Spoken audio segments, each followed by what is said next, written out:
And we are live. Hey, family. Welcome, welcome, welcome. Another episode. We're here for another JMB Goal Getter Live, right? The live is on a Tuesday, 8:30, same time, same places, right? Mika, I think it's pronounced Mika. No, we're not late. We're right on time. 8:30, same time on our live Tuesdays. We're here, happy to be here. But whether you're catching us on the live or you're catching us on the replay, don't worry about it. We are still here for you for another JMB Goal Getter Live. Here is Shanique, one of our real MVPs, always checking in with us every week and tuning in. Hey, Aston, great to see you guys. Drop a comment. Tell us hi. Tell us where you're looking at us from, right? We'd love to see you. Hey, Judane, what's happening? We're glad to have you. So, guys, guess what now? Every single episode, I tell you the same thing, right? That you need to reach out to somebody to tell them they need to be here. And this episode is no different, guys, because guess what now? Whether you plan to buy a home or property, whether it's your primary home, your second home, your vacation home, your investment property, or you're in the middle of a transaction, you're thinking about it, you did it already, you plan to do it in the future, this is where you need to be tonight. I'm not even going to exaggerate. And if you know anybody who's in that position, looking to buy a house, property, second home, vacation home, investment property, piece of land, anything at all, this is where you want to be tonight. Hey, Samaya, Odi, and Denise, Roger from Philadelphia. Love it, love it, love it. Hey, guys, this is where you need to be because, guys, we are going to talk the things tonight that you don't really hear being talked about, right? We're going to be giving you some awesome information as we normally do, but we're giving it another angle tonight. Of course, home ownership is a goal that most people have. It's a financial goal that most people have. And of course, we at JMMB are passionate about partnering with people who have the goal of home ownership. But the thing is that, of course, we want to ensure that you are empowered with all the tools and information you need during that process. And that's why we're here tonight. So here's the story. I'm going to be straight up with you.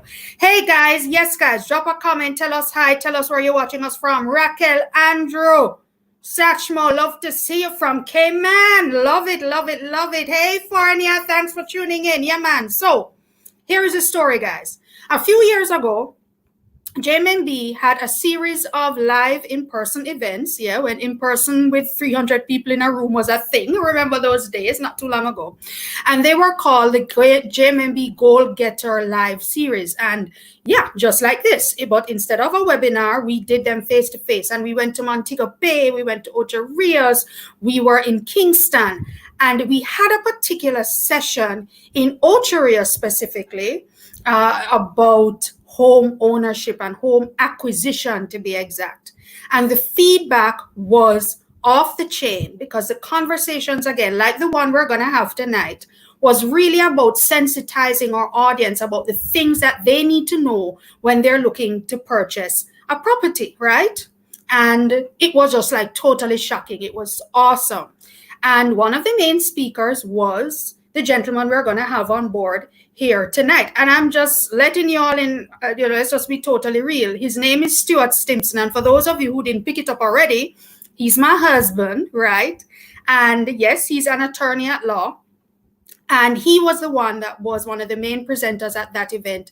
And again, the feedback was awesome. And we always said from that back then that we wanted to do a repeat of that presentation, more or less in another form when we got the chance. And so this week, our JMB Goal Getter live streams will be focused around home and property acquisitions. And so it was such good content, we said we had to split it into two parts. So tonight is the first part where we're going to be talking about the 10 things, and it may end up being more than 10, but the 10 things that they don't tell you about home acquisition, right? So we're going to be breaking it down. And this is important, guys, because of course, a lot of us don't necessarily know what the process involves. We are all fans of HGTV, right? And all these wonderful shows that sometimes romanticize the process of home acquisition and make it look all glorious and wonderful.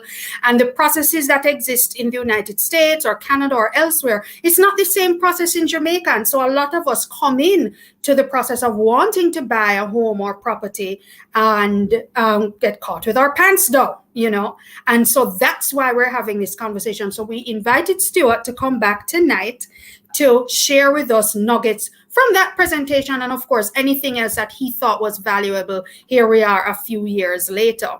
And again, yes, Stuart is my husband, so he's literally, let's tell you the secret, guys, he's in the house with me. It's just that I'm downstairs and he's upstairs because we just say, the feedback in the same mic and how to get it going. So yeah, we're in the same house. The kids are here too, but they're bound and gagged. I'm kidding. They're safely locked away in mommy and daddy's room, probably watching us right now because they're super excited. But we're gonna have a very serious conversation here tonight. And yes, guys, we are happy to see you. Hey, Jerry. So guys, Marian, hey, call, text, WhatsApp, DM, tag, share. Anybody who needs to be here right now, tell them to come in. And of course, if you're watching the replay and you find this content to be useful, please share it as well, because we are about getting this information out here tonight. So this is part 1. And then part 2 is on Thursday night, same time, 8:30, same platforms. But I'll tell you a little bit more about what part 2 is going to focus on Thursday. But tonight, we're going to be dealing with the 10 things. So our only guest tonight, so he's going to be working hard, right? Our only guest tonight, he's Stuart Stimson, right? He's an attorney at law. He is actually a partner with the law firm Hart Muirhead Fatter. He has been an attorney for 17 years now. Yeah, I look kind of young, but yeah, it's been 17 years. And of course, his practice is primarily focused on property-related transactions, commercial litigation, employment law, and insurance. So in short, him kind of know him thing, right? And of course, he is also the vice president, Emil. He is the vice president of the Jamaican Bar Association as well. So we're happy to have you. So let's bring up Stuart. Hey, Stu. You're muted, so let's unmute you. Hello, hi, how are you? What's happening? Welcome. Thank you for being a part of this. So I'm sure you remember the Ocho Rios talk. It was an event about just over 100 people in Ocho Rios, and it was a really good time. So we're happy to have you back and that you consented to be back to share this information here tonight. We have a lot of people here on the live. Hey, Trudy, Jerry. So here's the thing, guys, again, this is live, but we're recording this and we're going to be uploading it to JMMB social media platforms on YouTube, Facebook, Twitter, and Instagram. Okay, guys, so don't worry about it. There are many ways to catch the content and you can watch it over and over again at your leisure. Take out your notebook. But of course, it's always great to be live. So thanks, guys. Great to have you. Yes, Stuart. So let us jump right into it, because I know in your practice you have really had an opportunity to deal with a myriad of different transactions. Some go smoothly, some not so much, right? So we're going to break it down, and as I said, it's 10 things. We may go over 10, you never know. But let's start first with the whole process of preparing to buy a home or property. And again, guys, whether it's your home, your second home, your vacation home, your investment property, piece of land, whatever, we're dealing with it all here tonight. So we're going to start off, Stuart, with the preparation aspect of home acquisition. So one of the biggest mistakes that we know some home buyers make, right, is going out looking for a property without being financially qualified. Or they say in Jamaica, sometimes your eye bigger than your stomach or something like that. But could you tell us, how do you recommend folks go about finding out if they're financially qualified to buy a home, that the price point that they're looking at, etc.? How do you recommend they get prepared around that? Well, recognize this. When you're buying a property, it's not really yours yet, because most of us don't have the benefit of what we call deadlift in Jamaica, or winning the lotto to be able to buy this property. You're not buying it cash, like you may buy your first older car. No matter the age of a house, because of how the nature of this asset, it kind of holds its value for several years. So you have to think about financing it. You're borrowing money to buy a house. So recognize this. Your credit has to be in order. So the first thing is, I said to people, If you're looking at home ownership, you are now reprioritizing your life for that focus. You're going to be stopping certain habits because when you look to borrow, lenders are looking for a good credit history. They're looking for someone with a good debt service ratio. So it means not only that you pay your bills on time, but what percentage of your income goes to settle a previous debt. And usually, if you're in a ratio where 40% of income is already servicing debt, you're going to have a problem. So people who want to buy a home that I've had to sometimes I had to learn if it's a couple, they've consolidated, they've gone down to one car, they've sold one to manage that debt. They also need to recognize in this pre-COVID time, there are people we've had to meet who have taken advantage of seeing these, loan deferral payment plans that people say payment holidays. That's a problem. If you took that holiday and now you're applying to buy a property, they say, oh, well, you couldn't finance your existing debt. But I want to let you know. And also, if you're not, people who are self-employed actually have to meet a higher threshold. So people who are buying properties who are employed, they have the luxury of the banks looking at their full income. If you're self-employed, looking at 70% of your profit. Big difference. So I say to people, get yourself in a frame of mind to be ready. If you're not tax compliant and you're self-employed, start paying your NIS, NHT, because NHT will come in very handy, and I think will feature heavily in our conversation. NHT is actually one of those benefits that when you pay, you see the return in two ways. You see it in terms of actually getting a benefit in terms of a low interest rate towards a property. You're now looking at a sum of in excess of, is it $6 million? And you also have what they call a grant towards payment towards your home acquisition costs once you've been paying for a period of time. So financial readiness comes in first getting that done, and then thereafter you go for what they call a pre-qualification and shop around. Go to as many brokers as you can find who want to lend, and you say, what do I qualify to borrow? And once you know that, you'll be able to appreciate, okay, what's the cost? And what I say to my clients is, if you're buying a property and the property costs X dollars, you need to remember that you have to have another 20% of that money. So basically think about that. Can I find 20% of the value of this through various sources? Okay, then. I'm sorry, did I cut you, Stuart? You had finished? No, I said, I know I gave a mouthful, so there's probably going Yeah. to be, what am I doing? How can I function? But it's not impossible. And I think as we keep the conversation going, it is an attainable goal, guys. It's not impossible, but you have to start thinking differently about how you spend and what's a priority. That's really the reality of it. Okay, then. So lots of nuggets right there, guys. And we're literally just like 3 minutes into the conversation. And I mean, so we heard about, shopping around, talking to different mortgage brokers to see whether we qualify, what we can afford. We dropped on, how they assess self-employed persons versus employed persons, assessed differently in terms of what percentage they deem your income to be. And then even now during this COVID time, some people who would have taken advantage of loan deferrals, how would that have impacted their credit score is a question that you recommend they ask. Now, you mentioned credit score. For those of us who don't know, what is a credit score? All right. So we are becoming like this. There's a credit bureau in Jamaica, and this bureau now is tasked with the responsibility of assessing your credit risk rating. It ranks people in different categories. So you have good or bad credit in simple terms. The nuances differ from the credit houses, but essentially, because as we said, you're borrowing money, people want to know you're a good risk. The issue is you're buying this property. The property is your security. So if the property is to be sold, if you can't pay your debt, then it has to be sold. But they don't want to go into that process. They want to know you're good for the money to make the repayments. And so what they look at is, do you pay your bills on time? Because everybody's now talking together. Are you paying your light bills on time? All utilities, are you owing banks money? Because now there's a cross-reference report. On top of that credit score, each lending house will assess risk in different ways. We're now in a time of, we've seen it, the economy is contracting a bit in terms of fiscal challenges with COVID. Companies that are lending money are seeing where people are in default. So they're going to be tighter and stricter on how they lend because they want to be sure that you're good for it.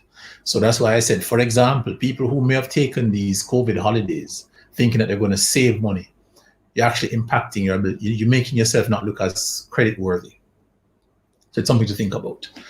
Similarly, a good example of credit score, credit cards. People think, I'll just pay the minimum balance and I'm fine. That credit card is a danger, ticking bomb. Why? If you don't have a 6-month clear history, you have a problem. So don't go and apply for a loan or want a pre-qualification when you paid off the bill on June 16. Don't come at the end of the month now. Oh, I got a bonus, I can put it on. No, bad idea. Because the history is going to tell, it's going to speak for itself. So you need at least 6 good months of the bad habits out of your system, and then you go and apply. It's like, you're going out on a date, you put up your nice, get the haircut or the first job interview, look your best. You have to be in your financial best state as you can. So the things that you're not doing, try to have 6 months of paying these bills on time and Okay. managing your debt to be able to effectively have a good credit score. Okay. So great nugget. So your credit score. So the credit bureau is monitoring, able to pull together all this information from the various financial institutions and places where you pay your bills. So for people who think it's okay to be skipping on bills and all of that sort of thing, it is going to negatively impact your credit score, is what you're saying. And of course, your credit score is going to inform your ability to qualify or qualify certainly up to a certain amount for a mortgage with an institution. I mean, that's good to know. But you mentioned earlier that it is sustainable. Is home ownership for everyone, Stuart, or do I just kind of throw my hands up in the air and say, you know what, boy, this thing already sounding dismal? I ask people why you want to buy a home. First point, you're buying it because it's fashionable. All your friends are doing it. The idea is you need to think about the fact that this is an investment that invariably you repay based on most mortgages within 25 to 30 years. So if you have a lifestyle where you're sinking now, you may buy this place, apartments are now being sold for $20 million. You're going to find $20 million to repay over 25 years as a loan. Recognize you're paying much more than $25 million for it. You're sinking effectively, if you're just starting out and you're a single person, you may be sinking close to 40% of what your disposable income is or more in the first 5 years. So home ownership, particularly, let's start with going solo. As a young person, it means that you're prepared to be disciplined and forego short-term gratification. If you believe that this is what you really want, then great for you, because it's for people who see that, have that discipline, and also have a vision for themselves. Why? Because I have a particular view on home ownership that may be controversial. But what I can say is, if you're going to put money into it and you have that discipline, it actually is a security that doesn't work for you if you live in it, but it gives you the benefit of having something that's going to hold value, that in later years, once you've developed enough equity, you can leverage it in the future. You can't do that with other assets as readily because most things depreciate. If you're a car man, recognize that maybe for the exception of some classic cars, most cars that they drive off the lot, they lose value. Homes will hold value. So it's for people who have that discipline and also are able to have sufficient disposable income that can then weather other realities that they have. So it's not for somebody if right now you are living paycheck to paycheck. Unless it's a shift in your approach, it's not going to be for you. You have to have enough disposable income to begin that cycle. So it's for people who are good savers, good discipline, and have vision. Also, not buying the dream home right away, but something that they can attain within their means and grow. That's the sort of person I would say needs to think about buying a home. Because at the end of the day, home acquisition is also a liability on you in terms of expenses. It doesn't stop at just buying the house. It's the interest, it's the insurance on this property, it's the maintenance of this property. People who have landlords call the landlord, or as Rosie call the contractor. No, you have to do everything yourself. And you're not buying a brand new property. Even if you buy a brand new one, they have defects. If you buy older ones, they have woes with years of age. So your plumber may have shares in your house, not to mention the electrician. Wow. Okay, great. So that's I think a sobering point to make, that it's yes, you need to have the disposable income, recognizing that sometimes things happen, you need to have even that extra wiggle room to be able to deal with the unforeseen. but also the discipline about making sure that you're able to keep up with the payments and the responsibility that comes with all of those additional expenses. Before we go to our next question, which really has to go back to the self-employment issue, because I know a lot of us here on the live or even on the replay are self-employed. Some of us are employed, and there's a difference in the financial considerations about that. But guys, please drop your questions and comments in the panel. We like to make sure that we're keeping on top of things. And let me tell you, sometimes I see questions coming up already on the different platforms that I know we're going to cover later on, or if we're not covering it tonight, we're going to cover it in part 2 on Thursday, because on Thursday we're going to give you more details about that. But if you are thinking about buying a home, or you have any nuggets to share or questions, please feel free to drop a comment. Love to see you guys. Hey, what's happening? Big Ray, Gian, Esty, how you doing? Good to see you. Hey, Lorraine. Hey, Janoy, Reginald, yes, I see your question. And yes, even for those people who live abroad who want to buy in Jamaica, if we don't deal with that issue tonight, it's going to come up on Thursday for sure. So please stay tuned. We're happy to have you.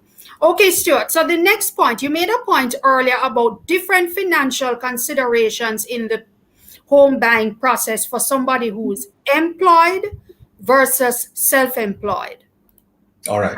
I know I didn't know that. I didn't know that until I think we were buying our You learned it the hard way. Because you were the self-employed person and I was employed. What are those different considerations? Please break it down, because I know a lot of people don't know. When you're employed, you have a sure check. That's the idea. And also, let's look at something that's about home. Let's back up a little bit. You just change jobs. You're not as thought of as success. You need to be show some stability. So when people are employed, they have guaranteed income that is measurable and defined, and a lender says that's good. When you're self-employed and your work is dependent on your abilities, in terms of just if you don't work, you don't eat, they look at you differently. And what they tend to look at it is they treat self-employed people pretty much like any shop owner. It's that there's a risk attendant to your job. So we're now in the age of COVID. Lawyers, for example, the idea is that if the economy is contracting, people have less to do, then will your work be as great? So they think that a self-employed person has more risk because they're running a business themselves, and their income really is based on the profitability of that business. So what they look at for an employed person, you're looking at the last 3 pay slips at minimum to at most maybe a year, depending on what your pattern has been. If you had a rockier patch, if you earn commissions, then they'll want to see what the overall package is. If you're a self-employed individual, you're looking at the last 2 years' financial statements or tax returns. Financial statements are probably healthier to look at, and I don't think need to get to see a tax return necessarily. So I resist that for my clients. But you're looking at the last 2 years, and then they say, all right, of this money, all of it won't go. You can't take all of it to yourself. A percentage has to go back to the business. So I will say to you, compared to 10 years ago when we began, when we were, property virgins, like the show says, buying our first home, it was a much harder rate. It was 60%. Now most lending houses are looking at 70% of the income of a self-employed person, their profit. So your books, for people who like to understate their books or believe that, we're looking at cash and not profit, you're going to have a problem in terms of what you can qualify for as a self-employed person. So a good credit business has to show stability and growth to be worth the risk if you're going to borrow. And so you do have, as a self-employed person, you have that drawback compared to the employed individual. I hope I've made it clear, okay? No, I think it's as clear as it could be for now. So the word is that, for the self-employed person, the hurdle is that much higher, I guess, so they're just looking at your last 2 years financial statements pretty much, and 70% of profit essentially is what they're assuming. 70% of what you look at as your net profit, not gross. Whereas an employed person, it's the gross salary. They don't even focus on deductions. They take their percentage from that. So, and for clarity's sake, individuals who are contracted, so therefore you may work for X company, but you're a contractor. You're a security guard. You have a year contract or X month. You're a hotel, in the hotel industry, for example, very few people have indefinite contracts of employment. They have seasonal contracts. What lenders look at you still fall in the category of the employed individual in terms of the steady stream of income. If you have other income streams as well, that's great. they'll add those to the mix to be able to look at the considerations. All right, good to know. And we're answering a couple of questions with that one. That was great add-on, Stuart, because Big Ray was asking about contract workers. So that's a good response there.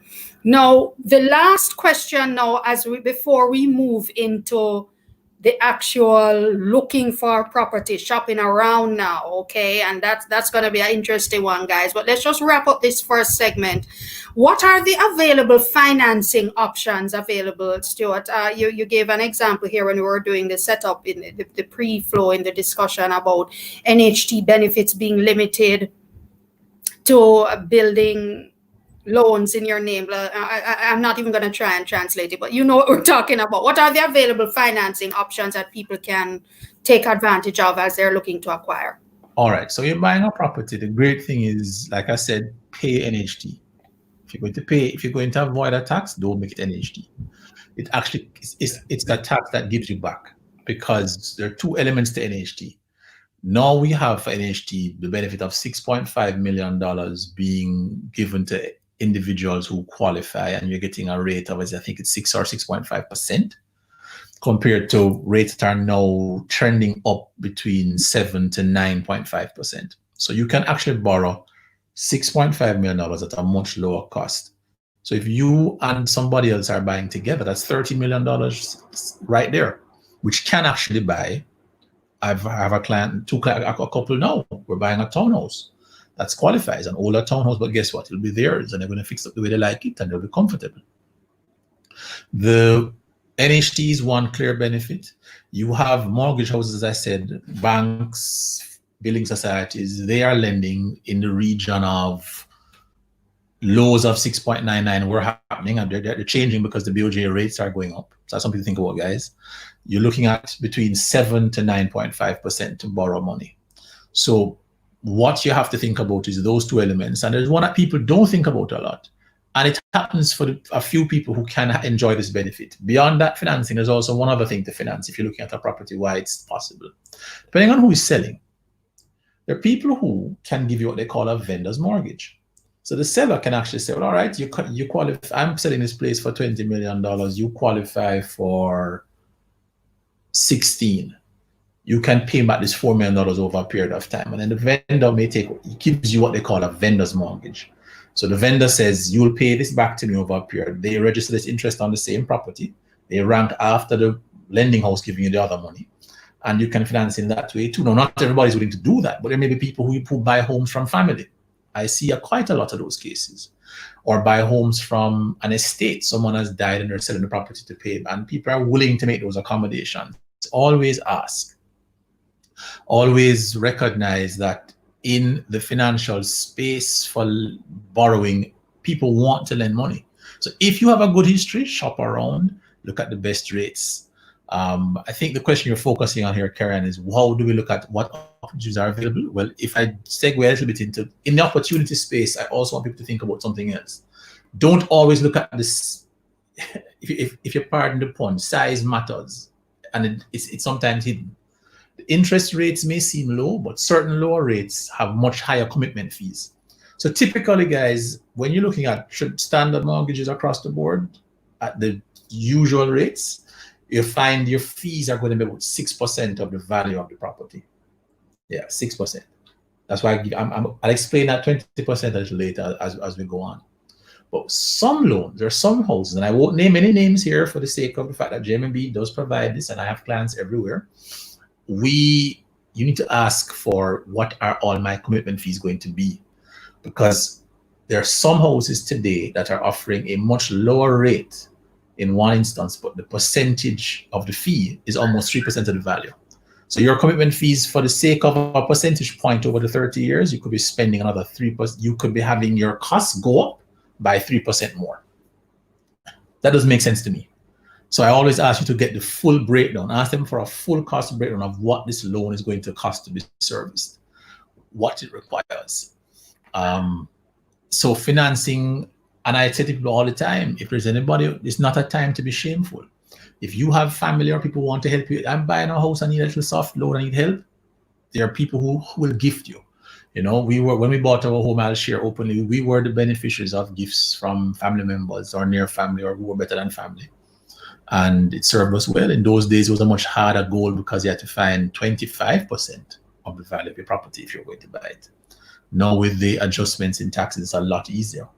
But typically, you're looking at credit unions, building societies, banks, and like I said, sellers themselves. If they like you and they have the ability not to, they're prepared to defer part of this payment with interest, of course, over a period of time.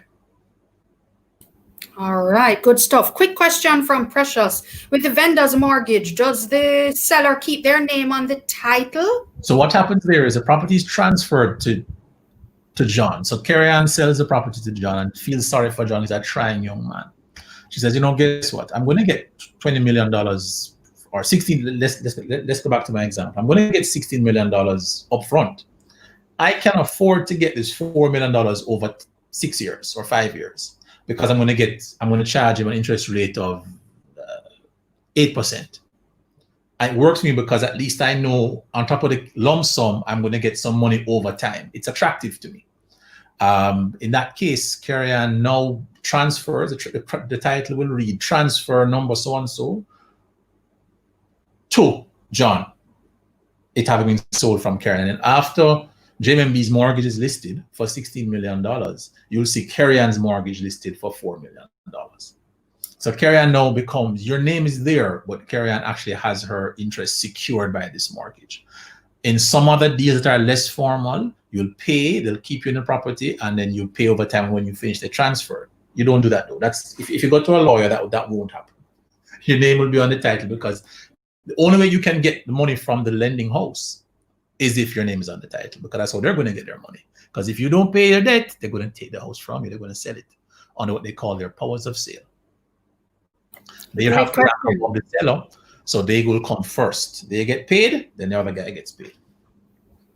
Great question. Thanks, Precious. So guys, I hope you see what's happening here, because this discussion is a different discussion than what we've normally been seeing, you know, with other lives talking about home acquisition, because typically those discussions take place with maybe realtors and mortgage institutions. But what we're having tonight, guys, is an attorney. So think of Stuart kind of like as your attorney who's advising you to think of all the things you need to consider that you may not necessarily know about from before. So we're arming you with information so that when you have the conversation with your realtor, if you're using one, with the mortgage institution, and even when you get an attorney to support you with the transaction, this is the information you're going to need, and it's going to get better because we're moving into another section now. Now, this is another section of the presentation, Stuart, that I remember just totally had people blown away, right? So now let us assume we have our long list of must-haves, right? We're going to be talking about making sure that the property that you're getting is fit for your purpose. So you have your long list of must-haves, you're armed with your pre-qualification amount, and you're ready now to find the property, to find the home. Now, what question should somebody be asking when shopping around? So let's just break it right down, because again, I always like to make the point that when we see these property buying shows, it kind of romanticizes it a little bit, but we really need to be asking ourselves some serious questions. So Stuart, break it down. What are the questions we should be asking? And I know our viewers are anxious to hear that. Well, some very important questions to be asked. When you're buying a property, it's not just what it looks like on the location that we always hear about. You need to be buying something that you can afford to pay back the loan for and have money for what I call the panic situation or trauma. Usually when people buy a property, you pray against every illness, every problem with the car, your mother's sick, you sick, because you know there's nothing left. But beyond just finances, recognize that not every property is the same. So you're buying into an apartment because that's what most people can afford based on the price point of properties now, or you're buying in a location that's, you know, you just typical income, middle income acquisitions are between $10 and $17 million. That lands you in an apartment or older property, depending on the location. Big factors. You're buying a property and you say, you know what, it's a property I want to use in the first few years to invest because I need to rent it to pay for it. Is this in a place that's going to facilitate? And a big thing up to recently, it may come again, was Airbnb apartments. Can I rent this place and do short-term rentals? There are many complexes that actually don't allow it.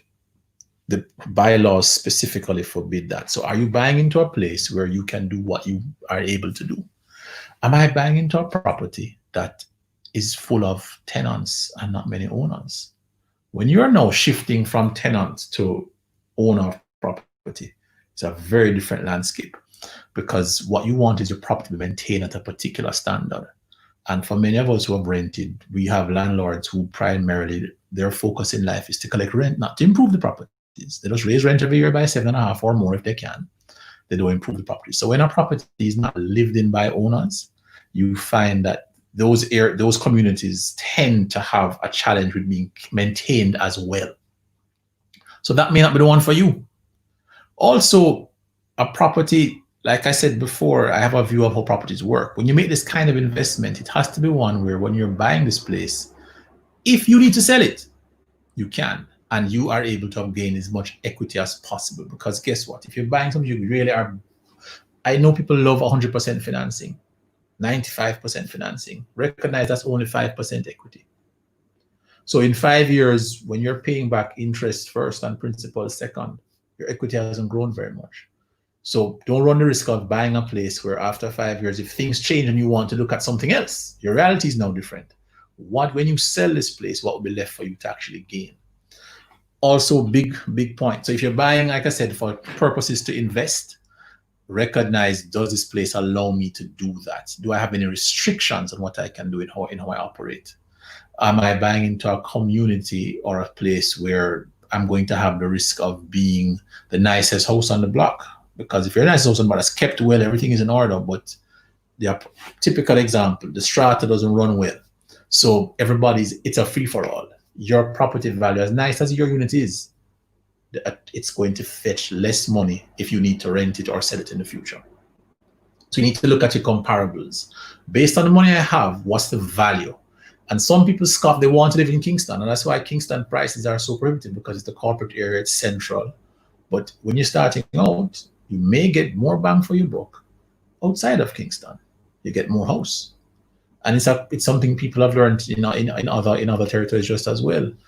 Look at what your needs are and what you can afford across the board. And you have to evaluate for yourselves, all right, does that Portmore commute make sense? Or at Old Harbour commute make sense? I mean, we had a talk about the village, the highway giving us a St. Anne commute. I don't think we're fully there yet, but people have done it. And they come in from late. I know a couple that does that.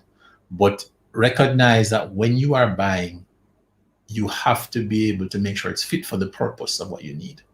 And apartments and, for example, older units may look like they're very attractive. But guess what? Older units, particularly over 40 years old, need what they call structural integrity repairs. You have to verify that this house can stand the test of time if it's 40 and 50 years old. You also want to look at and think, and you're getting to what I call, when you're looking at a property now, don't look at it only with the location. Let's look at the inside of this property. This is like a marriage. It's 30 years of your life. 25 years is what you sign up for on that mortgage deed. So you have to avoid what I call the puss in bag. You have to get professional help to check out the integrity of this property. Because when you buy a property, the lending house, their focus is the building on the ground matching the plan. That's why you get a surveyor. They also want to know, is this property worth what you're borrowing, so that if you have to sell it, they'll get back their money. That's a valuation. That's all they ask for. But nobody asks you for electrical inspections. Nobody asks for plumbing inspections. Most sale agreements say you buy this property as is, where is. Hence my term, the puss in bag. So beyond the older units that people say to you, NHT will tell you, for example, you need to get a structural report, or some of the lending houses. You need to get that done for yourself. And I give the example of the reality in Jamaica is that we do have building codes, and our buildings are generally of good integrity. But guess what? Most people operate where they seek forgiveness rather than permission. They don't get approvals for what they're building. They don't submit those plans. So I have the unfortunate reality of a client who bought a property in one of the older Portmore communities where the houses in that community no longer look like what they started as. They don't. They've all been expanded, some according to different varying tastes. So what was a quad looking structure now has 2 stories. But guess what? The approvals weren't done. They've extended the house nicely. You buy the house, there's a problem. Oh, the survey has an issue, but guess what? There are also different problems. I'll give you a good example of one. Young man was buying a property, very excited, saw this great deal in Kingston 6, I remember. Nice bungalow, nice look, it was added on. So my first point was, oh, this is not what it started as. Let's get the engineer to do an evaluation for us. You know what we found? They added on to the property, got a lovely, lovely master bedroom now, much bigger than what the unit had before. But the toilet, the pit, the septic pit was under the bed. No lie. How they extended this house was without any building code or plan. They just built because that's where the land was, and they went across over the pit. So you factor buying a house where the pit is under your bed, and you have to clean that pit. You factor a house where, for example, you've bought this nice looking structure. It seems fine, but then when you look at needing to get the approvals, the Portmore municipality says, no, you have to demolish part of that house if you want to fix the problem of that survey. So these are things you have to think about. You have to think about. You have to also remember stuff like when you're buying into apartment complexes, older ones, for example, the insurance is very different because the entire structure, some of them water is 1 meter. So you are good, but the family of 5 or the immigrants who are coming to work and pack up the house, 12 of them in what is 2 bedrooms. They have to bathe. They bathe ultimately. They buy a shop and they're working very hard as a family. They take plenty of water. The bill is shared equally. They don't work on consumption. So you have to ask these questions. When I buy into this apartment, for example, I have my own water meter. Light is separate. Am I living in a complex where I can think of one. There's the apartments that have one has stairs and one has an elevator. You're paying to maintain that elevator too, because that's common property. You're sharing in those common costs. You have to know what those maintenance costs are. Buying in apartments, buying in nice townhouses, what are the maintenance fees? Because some maintenance fees rival your mortgage. No joke. Hello, people on hearing what is going on inside this discussion. No, seriously. No, what gets me? Yes, Fel. Wow, Ayana. These are such good points. Monique, that's my middle name. I love that emoji. I don't know what it means, but it probably feeling like what I'm feeling like. We love the septic pit under the master bedroom. Guys, these are the questions. This is some awesome information. And again, guys, this is why we're taking this discussion in this direction. Or the chichi. I didn't tell you about the chichi. When people buy the nice house and don't check for chichi, they build it, nice addition, looking deck full of chichi, name out everything. Because you didn't get a structural integrity report to know what's the state of this place. Because nobody's selling the place going to tell you, it's like selling a car. They don't tell you, oh, you have to start the car and make it throttle for at least half an hour before you run it. No, we said the car run nice. The seller is not going to be so openly honest. It's up to you. Let the buyer beware is a phrase, caveat emptor if you ever hear it, a legal phrase. Let the buyer beware. Yeah. It's your job to check to see what you're buying. So this thing we see on HGTV where it has to pass home inspection and all these wonderful things don't exist in Jamaica. You have to hunt down your owner electrician, owner plumber, owner engineer to come and check out the place before you decide you're going to sign on that dotted line, essentially, is what you're saying. Yes. If you're buying a pre-construction property, that's when you probably get the benefit of those things being looked at, because those units are sold based on a quantity surveyor's practical completion certificate, and you have maybe 6 months if there are defects. But if you're buying everything that's built already, no, baby, that's you, all on you. And the structural integrity report comes from where? A civil engineer. So when I say to people, and I believe you must upfront these things, people buy and they sell, they'll do those deals later in the transaction, because you get a time frame in most agreements within the first 21 days to get this done. No, do it before. Because like my good gentleman who was looking at his wonderful home in Kingston 6, the Golden Triangle, who wants a pit on this toilet? Or the one who buys what I call the Chichi house, or the Portmore one, nice house, lovely, everything. She and her mother could have lived separately. She can have her own tour. Mother can have her own friends come. But the thing was built so far now to rectify those issues. you'd have to take off part of the house. Wow. Not worth it. Yes, Jerry. Jerry from Facebook says, boy, good pointers. Can you imagine buying a home where other people's sewage becomes your air freshener? No, it's a serious thing. But guys, yeah, hello. I hope when you're telling on the family and friends to find themselves here, this is excellent information. As I said, that's this direction of the discussion tonight, guys. What are the things you need to know that people don't really tell you about? Good discussion. All right. So there was a question that came up earlier. I don't remember who asked it. I don't know if it was Trudy me. I'm not quite sure. But there's what, and I think you started to raise a point about the difference between buying into a new development versus buying an older property, Stuart. So let's break it down. And hi, Vanessa. Happy anniversary. Thanks for joining. Hope you guys are good. So buying into a new development now, Stuart, because there are those options and there. So let's deal with the new development versus the older property, because each has its pros and cons. So as far as the new development is concerned, Stuart, what are the pros and cons of buying into a new development? Well, you're buying into a new development. It's new. It's great. And that means that everything is fresh, it's modern, it's updated. You're not looking at effectively paying for the refurbishment cost. It becomes what we like to call turnkey generally.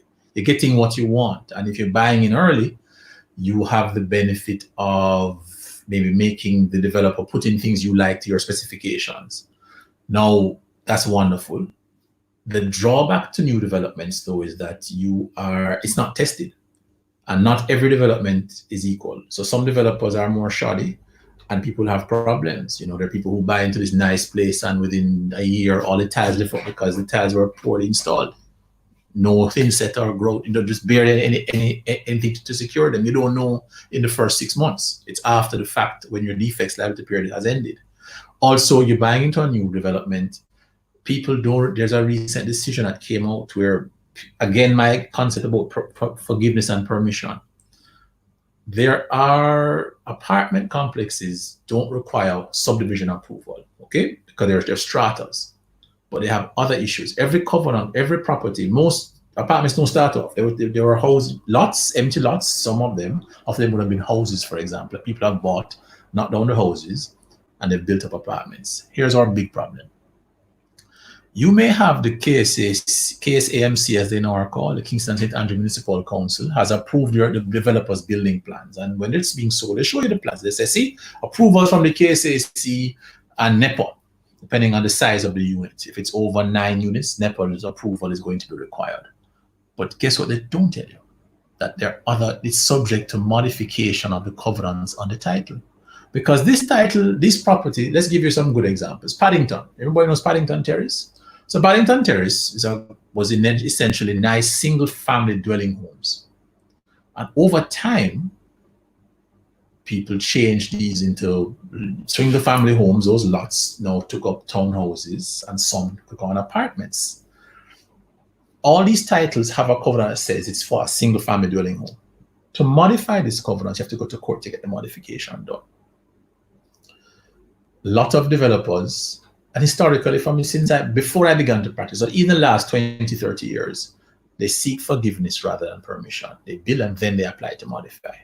Well, just early this year, there was an interesting case decided where a developer, an architect no less, was a developer in a complex, apartments and townhouses, didn't have all his approvals, things built to the hilt. Covenants started modified, there were objections made by neighbors. Those neighbors succeeded in court. There's an order for demolition of that townhouse, of that development. It's not an appeal. They've gotten some of the best lawyers in town to fight the appeal. But the risk is you've bought into this place, you have a mortgage secured based on these approvals, but the things that nobody talks about, did you get the title? Is the title in check? And that failure to modify those covenants, which didn't stop them from building. In fact, the case has more. They built without certain permissions and stop orders were granted. But when that happens and you don't check it yourself or get the help to verify these facts, you have now invested in a security that can go belly up and you lose altogether. Now, that's a very extreme example of what you may call arrested development, as I think one commentator had in a story there, they wrote about it. But recognize that there's a big risk to your security if these things are not in place. So let's go to the converse now, is that when you buy something that's built already and you're now a second owner, third owner, you don't have those kinds of problems. problems. You've fought those hurdles. You know that, well, these houses on the left side, there's a leak, so you have to put in something. You know what the issues are.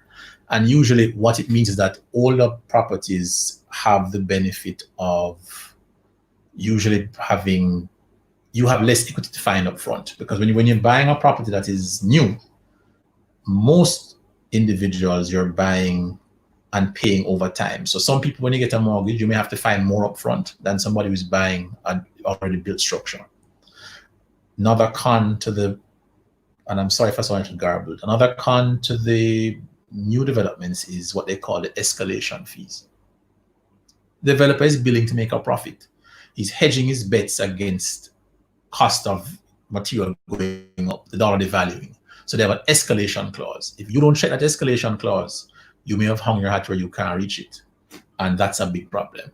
So what you have to ensure is that that clause, the money that's extra, because you're borrowing $16 million, but there's a clause that says there can be a 10% escalation. Do you have the extra $1.6 million? Big point. Another big issue for you to think about. So those are the risks of the new developments and the benefits. Older developments, older properties, the example of my friend with the pit toilet, or the chichi, or the house that's been built out of specification. You have the benefit of what I think is established, and you have a better, usually you have sometimes easier payment plans.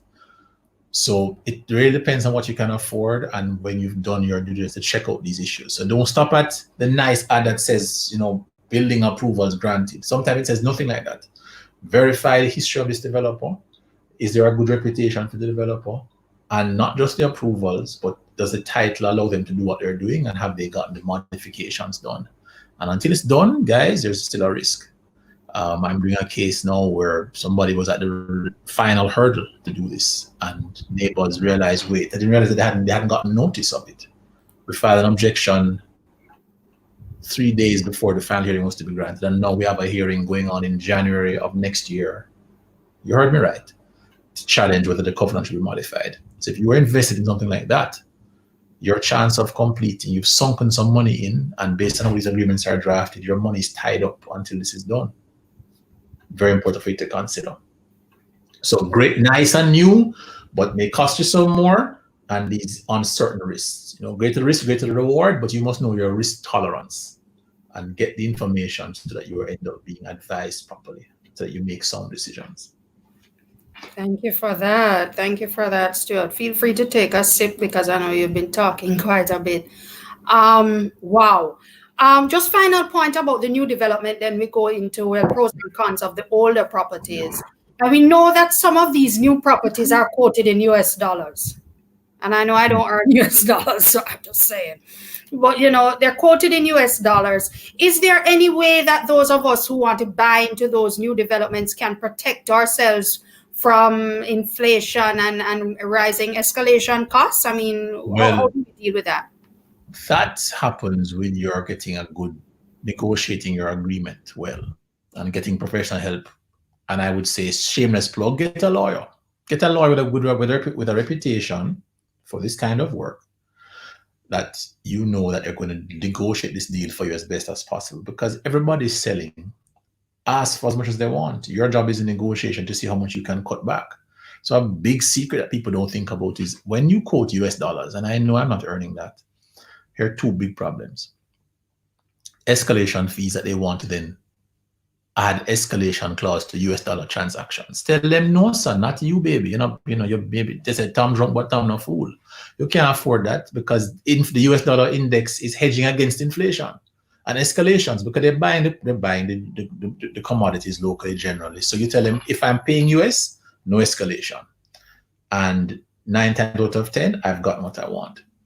Second point, in terms of these transactions, when they're US dollars, remember you are borrowing in Jamaican dollars. So it's very important that your agreement is very clear that you want to get at best a fixed rate of exchange to convert this money, because you're not borrowing US dollars, you're borrowing Jamaican. And if you can qualify for only 10 million Jamaican dollars, the dollar is 100 to 1, you're good. But when 10,000 US moves to 100 to $14 million. I'm being very extreme, but I hope that by the example you get the point. You don't qualify for that extra $4 million, so you have a problem. So you need to be clear that the exchange rate is fixed to manage that transaction, or that you have enough leverage that if there's a shortfall because of the change in the exchange rate, you can cover it. So we try to, in the negotiations, ask for it in a fixed rate for the conversion price. And if they're not willing to budge and you know that you're borrowing X amount and that's where your money stops, unless we're in that freakish time as we were a couple of years ago, where the dollar was actually strengthening for a consistent period of time, invariably you're losing. You live in Jamaica, you're in Jamaican dollars, you're not gaining. So be very careful about that. Be very, very careful. All right. Woo, I think we're gone past 10 things already. And we've barely reached halfway.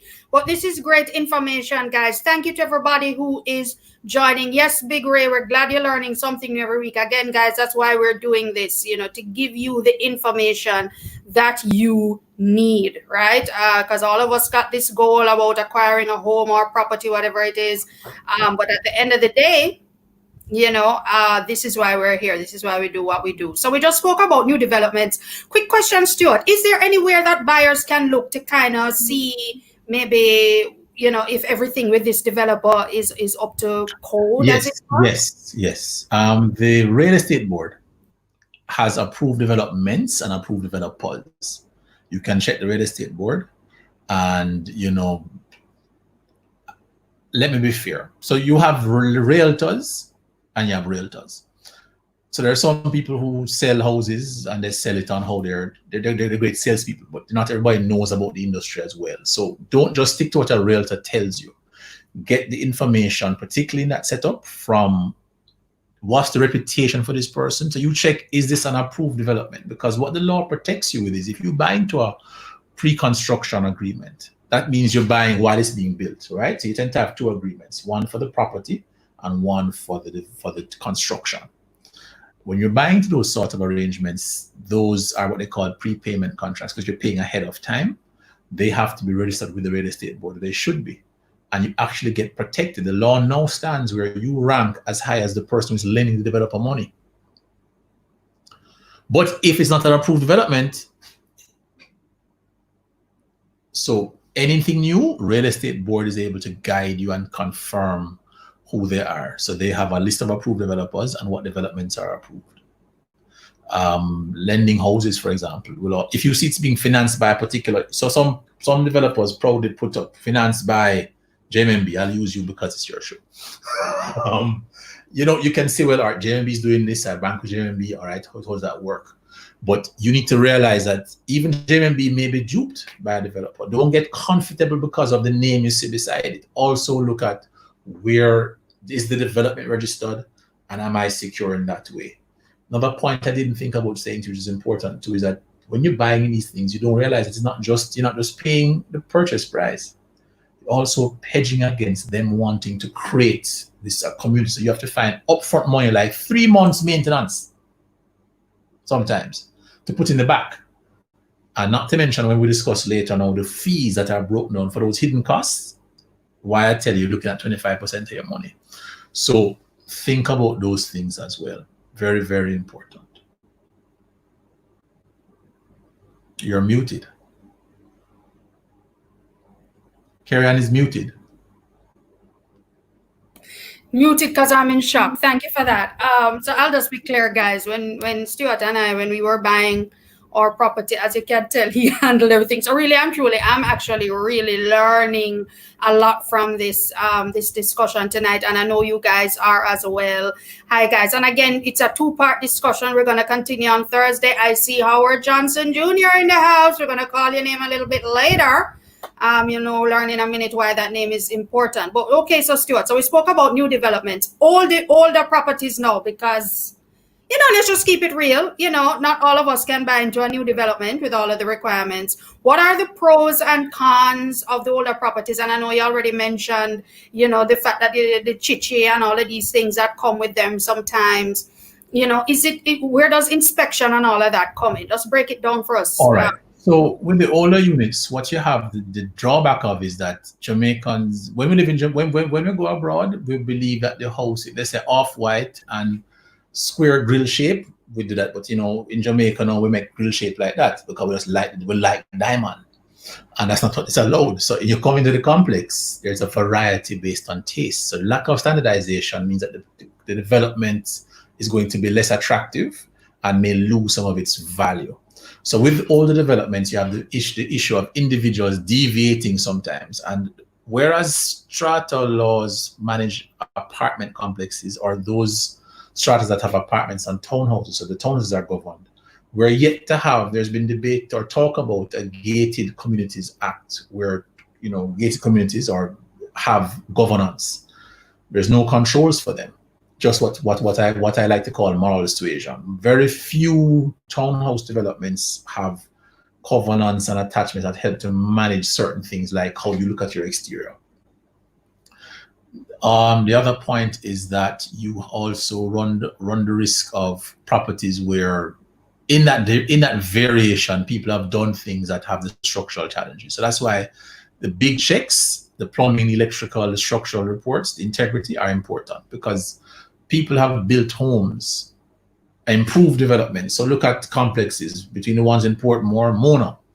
I'm convinced that there are some Mona homes that are not as strong as they need to be. Why? Because if you build strictly just on top of that slab roof without the right support, there's a problem. Some architects say that the top floor should not be the same sort of structure. It should be wooden or a lighter structure because that base was not designed for that purpose. But when you see it looking pretty on the outside, oh, that upstairs, downstairs house, I love it, I dream of it all my life. No. So you need to get those things done. You need to recognize that when you're buying older properties, you also have the thought of,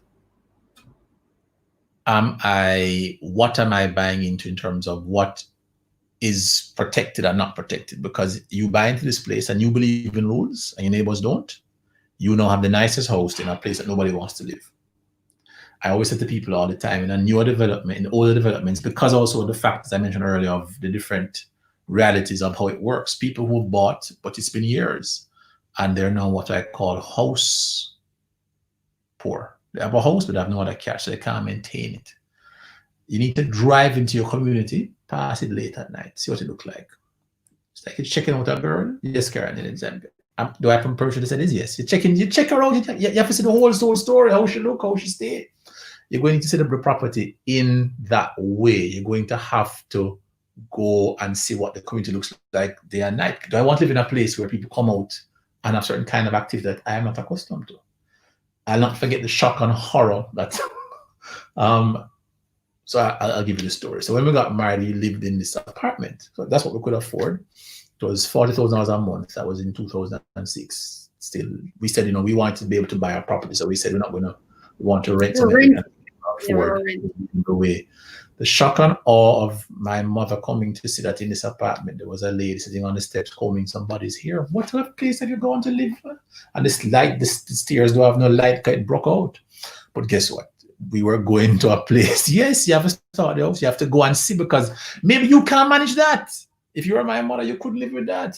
We could live with it. Some people couldn't because it was a goal going forward. But if I was going to buy it, I wouldn't feel so comfortable. So again, when you buy an asset like this, you're spending all this money, you're hoping to grow equity. Is your investment in the right place? So that's why when older places have stood the test of time, you kind of know where they land. Test it for yourself. Don't fall victim in just what you see on the front or what the realtor's website says. Go and look at it. Look at the neighbor's house and say, boy, can I work with that? Can I forget a Mona house where a Mona house woman have foul cube next door to you? So you open your door, that's the whiff you're getting. Can you manage that? These are things to think about. I love that point about going at night because, when we usually go and look at properties, we go in the daytime, most people are at work, parking lot nice and empty, everybody gone, place quiet. And when you go there at night now, whole heap of car, not enough parking space, car them park on top of them, and another music, liming, and it's just, as you say, a whole different thing. I love through this point, start the house, yes. It's a very important point. And just to recap real quick, who should we have as inspecting these older properties for us, so we again avoid the pussy in the You're back? going to the same guys. You're going to get your electrician, because remember, wiring is a very big deal. They can burn down the house. I remember in Jamaica, we have people who do electrical work, and we have certified electricians. Very, very different set of people. Sometimes night and day. Because we have men who do everything, but are they qualified or doing the right thing? And again, we don't have inspections for these things. People just add on to the house saying, oh, it's nice addition. They haven't got any plans, any regulations. We don't know what they've done, how they've done it. Now, granted, to be fair to the older houses, even new ones have this problem too. But at least you have a little check when you buy it new. The older one, you have to check out these things properly. So the same, you want an engineer, you want to look at a plumber, you want an electrician, and you need to get a feel of, all right. So then that, with those things in hand, you have opened the bag and you see what kind of post you get. And you say, yeah, man, that one you can work with. Because everything has problems and nothing is perfect. Can I live with these problems? All right, good stuff, guys. Hello. This information is, I hope to tell everybody. And as I said, guys, we're recording this, so don't worry. This session is gonna be going on because we're just about halfway. But this is awesome content. So again, bringing folks into the live who are not here, and we're recording this so you can rewatch, reshare. I know there are some questions that we would have covered earlier. So yeah, man. Nice. Yes, Mika. The pros. I missed this. But the good thing about an older house is this, though, guys. Invariably, the older home is going to cost you less than the newer home. And if you are patient, again, back to my point about equity, you buy this house for the comparable new home, the new development, maybe $5 to $10 million more. You spend $5 to $10 million less on this property because you can negotiate to say, hey, these things are missing. I want a better price. You get it at a better price, and then you can fix it over time. You take your time. So you don't like the bathroom, the floor, but you can live with it, right? It's clean once it's functional. And over time, you can change these things. And when you upgrade basic things that sell, kitchens, floors, toilet, bathroom, once these things are improved and you're just changing a countertop, you do something, you've watched Design to Sell, guys, these kind of programs, those concepts apply in the older communities. It's a nice one. You say, well, a nice neighborhood.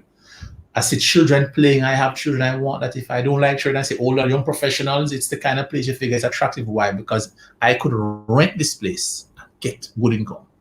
And if I change a few things over time, when I build my equity, I actually can get more to improve the value and hold the investment. So we would have bought an older development, because older developments also didn't take up every single inch of land space. The newer ones don't believe in green. You must just paint the place green and think about greenery. Put up a picture. At least the older developments had some civilized appreciation for the fact that we cannot live so close together and have nowhere to go. Except for car park, they all thought everybody drove one car. But apart from that, which is still the same problem now, because they give you no car spaces. I can't forget there's a nice complex in Manor Park. There are 2 guest parking lots for 60 units. 2. Oh, wow. 2. Okay. Something to think about when you're buying. Okay. Oh boy, guys. Okay. So we have a lot of folks here still. So we spoke about buying new versus buying old. Yeah. But there are some folks here asking about building versus buying, right? Well, what are the benefits and the disadvantages of building? Let's just break it down real quick. All right. So building, guess what? If you're a mommy, daddy, or you had a house before, you don't qualify for the same NHT as everybody else. Sorry. 6.5 is not for you. At 6.5 minutes out the door if your name is already on a title. Unless you get a lawyer who can show that your mother in her wisdom or your father or parents put your name there as a child, you really didn't earn anything from it, and then we can get the exemption for you. But invariably, if you already had that property, but you're looking at building is you build what you want, where you want and how you want it once you get the right approvals. With building, you get a build and own land loan from NHT. That's a possibility, and you will get the benefit of building. If you don't want a mortgage, you can build at your pace over time. People look at this new supermarket that they call America on Constant Spring Road, super value fresh foods. the story is that the gentleman built it without any loans. Took him maybe 10 or 12 years, which is all he's now. When you build, if you have that patience and you have that ability to manage construction and people, that's another story with our excellent workforce, but our eccentric workforce. People work as they feel and you have to manage. Some people say you have to be on them all the time. And you're going to have, if you have that tolerance and that patience, then guess what? When you build at your pace and what you can afford, then it's all yours. The equity invariably is going to be much greater than if you borrowed money like someone else would have. I'll give you a good example. I have a friend, when we bought our property, it would have costed between 23 and $25 million was the general price point for a 3-bedroom townhouse in where we live in 2010. I had a friend who would have spent the same kind of money, but he would have bought his land, built on that land over time, and he has a house which is three times the size of our house. Plenty more house for the same money, nice location. But I was not the kind of man, and I know my wife. We're not working out no weekly pay bill with the contractor. And who have the weed bun, you have to manage that, and the neighbor come. That wasn't me, because my life I couldn't do that. But my friend had a great appetite for that, and he had the ability for disposable income that he could have afforded that. So now he has this nice house with his own pool, and I have to share one and pray that people don't, cover the place with too much of them there one time and nasty it up. He has his own space, but it's about ability and means. But if you can build, great. You have that land, take your time, wonderful, because guess what? You have the equity. My only caution to you is when you're building, don't build for your own taste. Build for the fact that it can be sold to somebody else, because unless you plan to, if you only plan to build for your taste, it's not an investment. One more time. If you're building for your own taste, it's not an investment. It's a place you decide to leave feet first because your legacy. But don't think about it as, I can now sell this and do what I want. Keep it within range, because if you build it beyond the specs of what people are willing to pay, it's a market, willing buyer, willing seller. So once you build something that's going to be at a level that someone else is going to want to still attract it to other people, fine. But it is something to consider, and it is actually a useful thing over time, and you can start small and expand it. All right. Okay, good stuff. Because I know there are a lot of viewers who, are weighing the option between building and buying. So the next point we're moving on to now, Stuart, is really around the whole matter. And I've seen some questions along that lines, liability versus asset. Is it true that all properties appreciate in value over time? Because I think that's a common belief that people have, that, the property that they acquire is going to appreciate in value over time. And also a tangent question to that is, when should home buyers expect to have equity in their property? Could you kind of just deal with those on the one? So I'm going to probably be stoned by some people. I don't think that properties appreciate in value generally. I'm going to tell you why. I wish I had a poll. You could see who agrees and who doesn't agree with me. Let's use this house. 2010. 23 point something $million. That's the deal we negotiated, or because my wife married so well, she was able to get that deal on this property. These properties now in this community are selling for about 40 million to 45, depending on what they've done with it. 2010, 23 point something, 2020, 10 years later, $43 million. Has it appreciated? Karen, has the property appreciated? It depends. Okay, at least listen to this. US or Jamaica?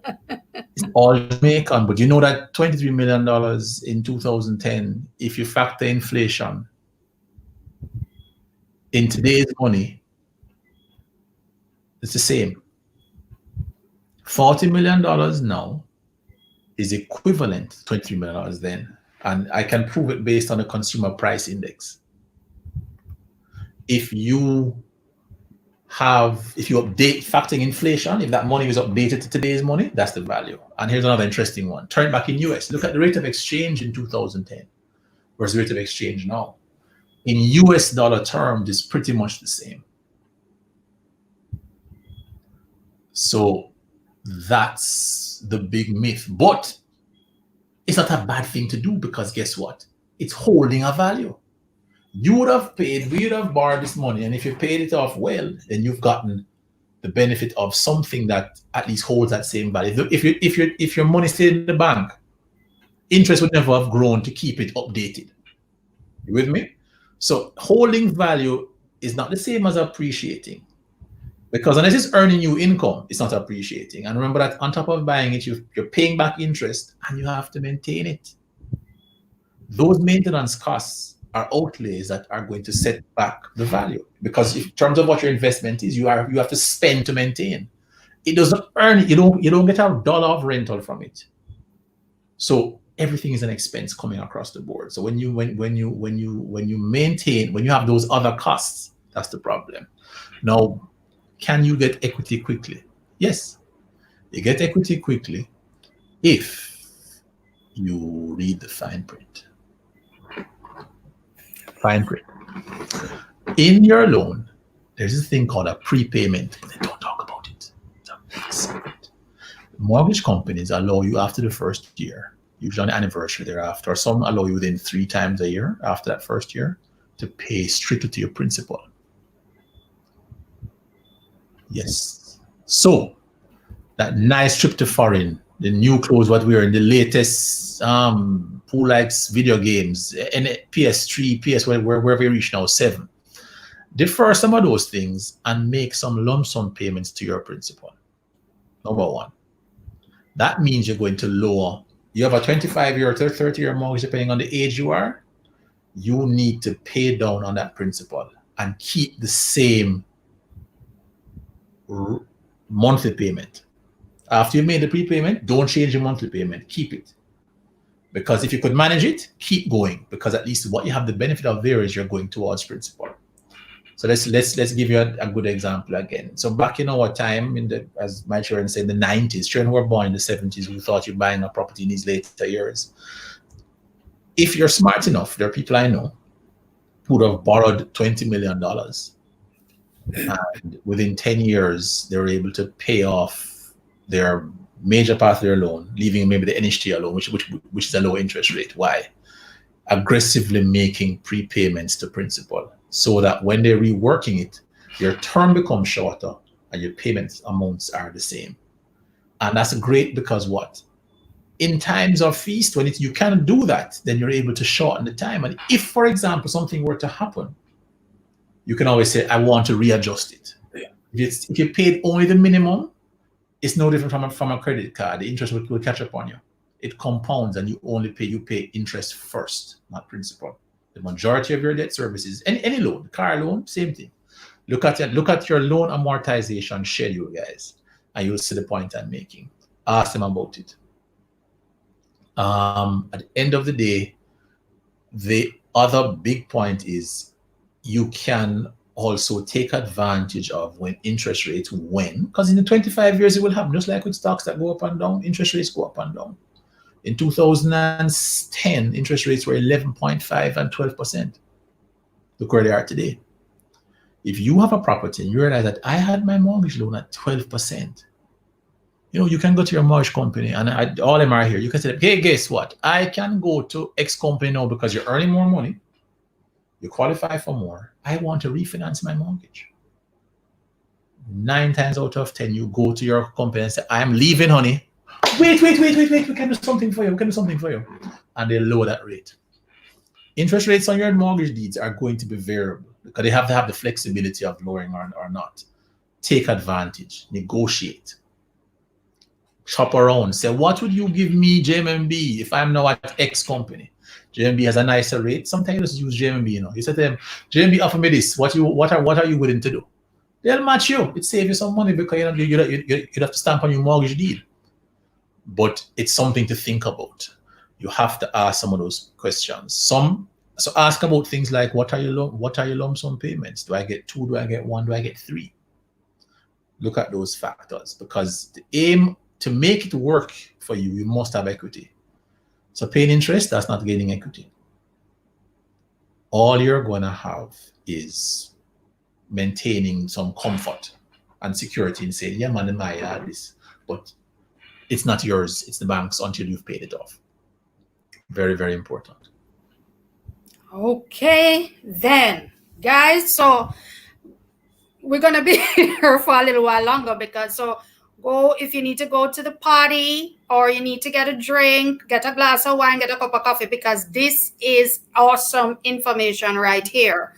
And Stuart, the next point that we wanted to discuss is because you spoke about negotiation. Reading that fine print is very, very important because every institution operates differently. All the terms of the different mortgages that exist out there. Obviously, you need to be familiar with the fine print. So let's take us a little bit forward now. Fees, when we talk about fees and these unexpected costs, right? So let's say, okay, I'm a home buyer. I've been successful in identifying the property that I want and I love it and I can afford it. So now what, right?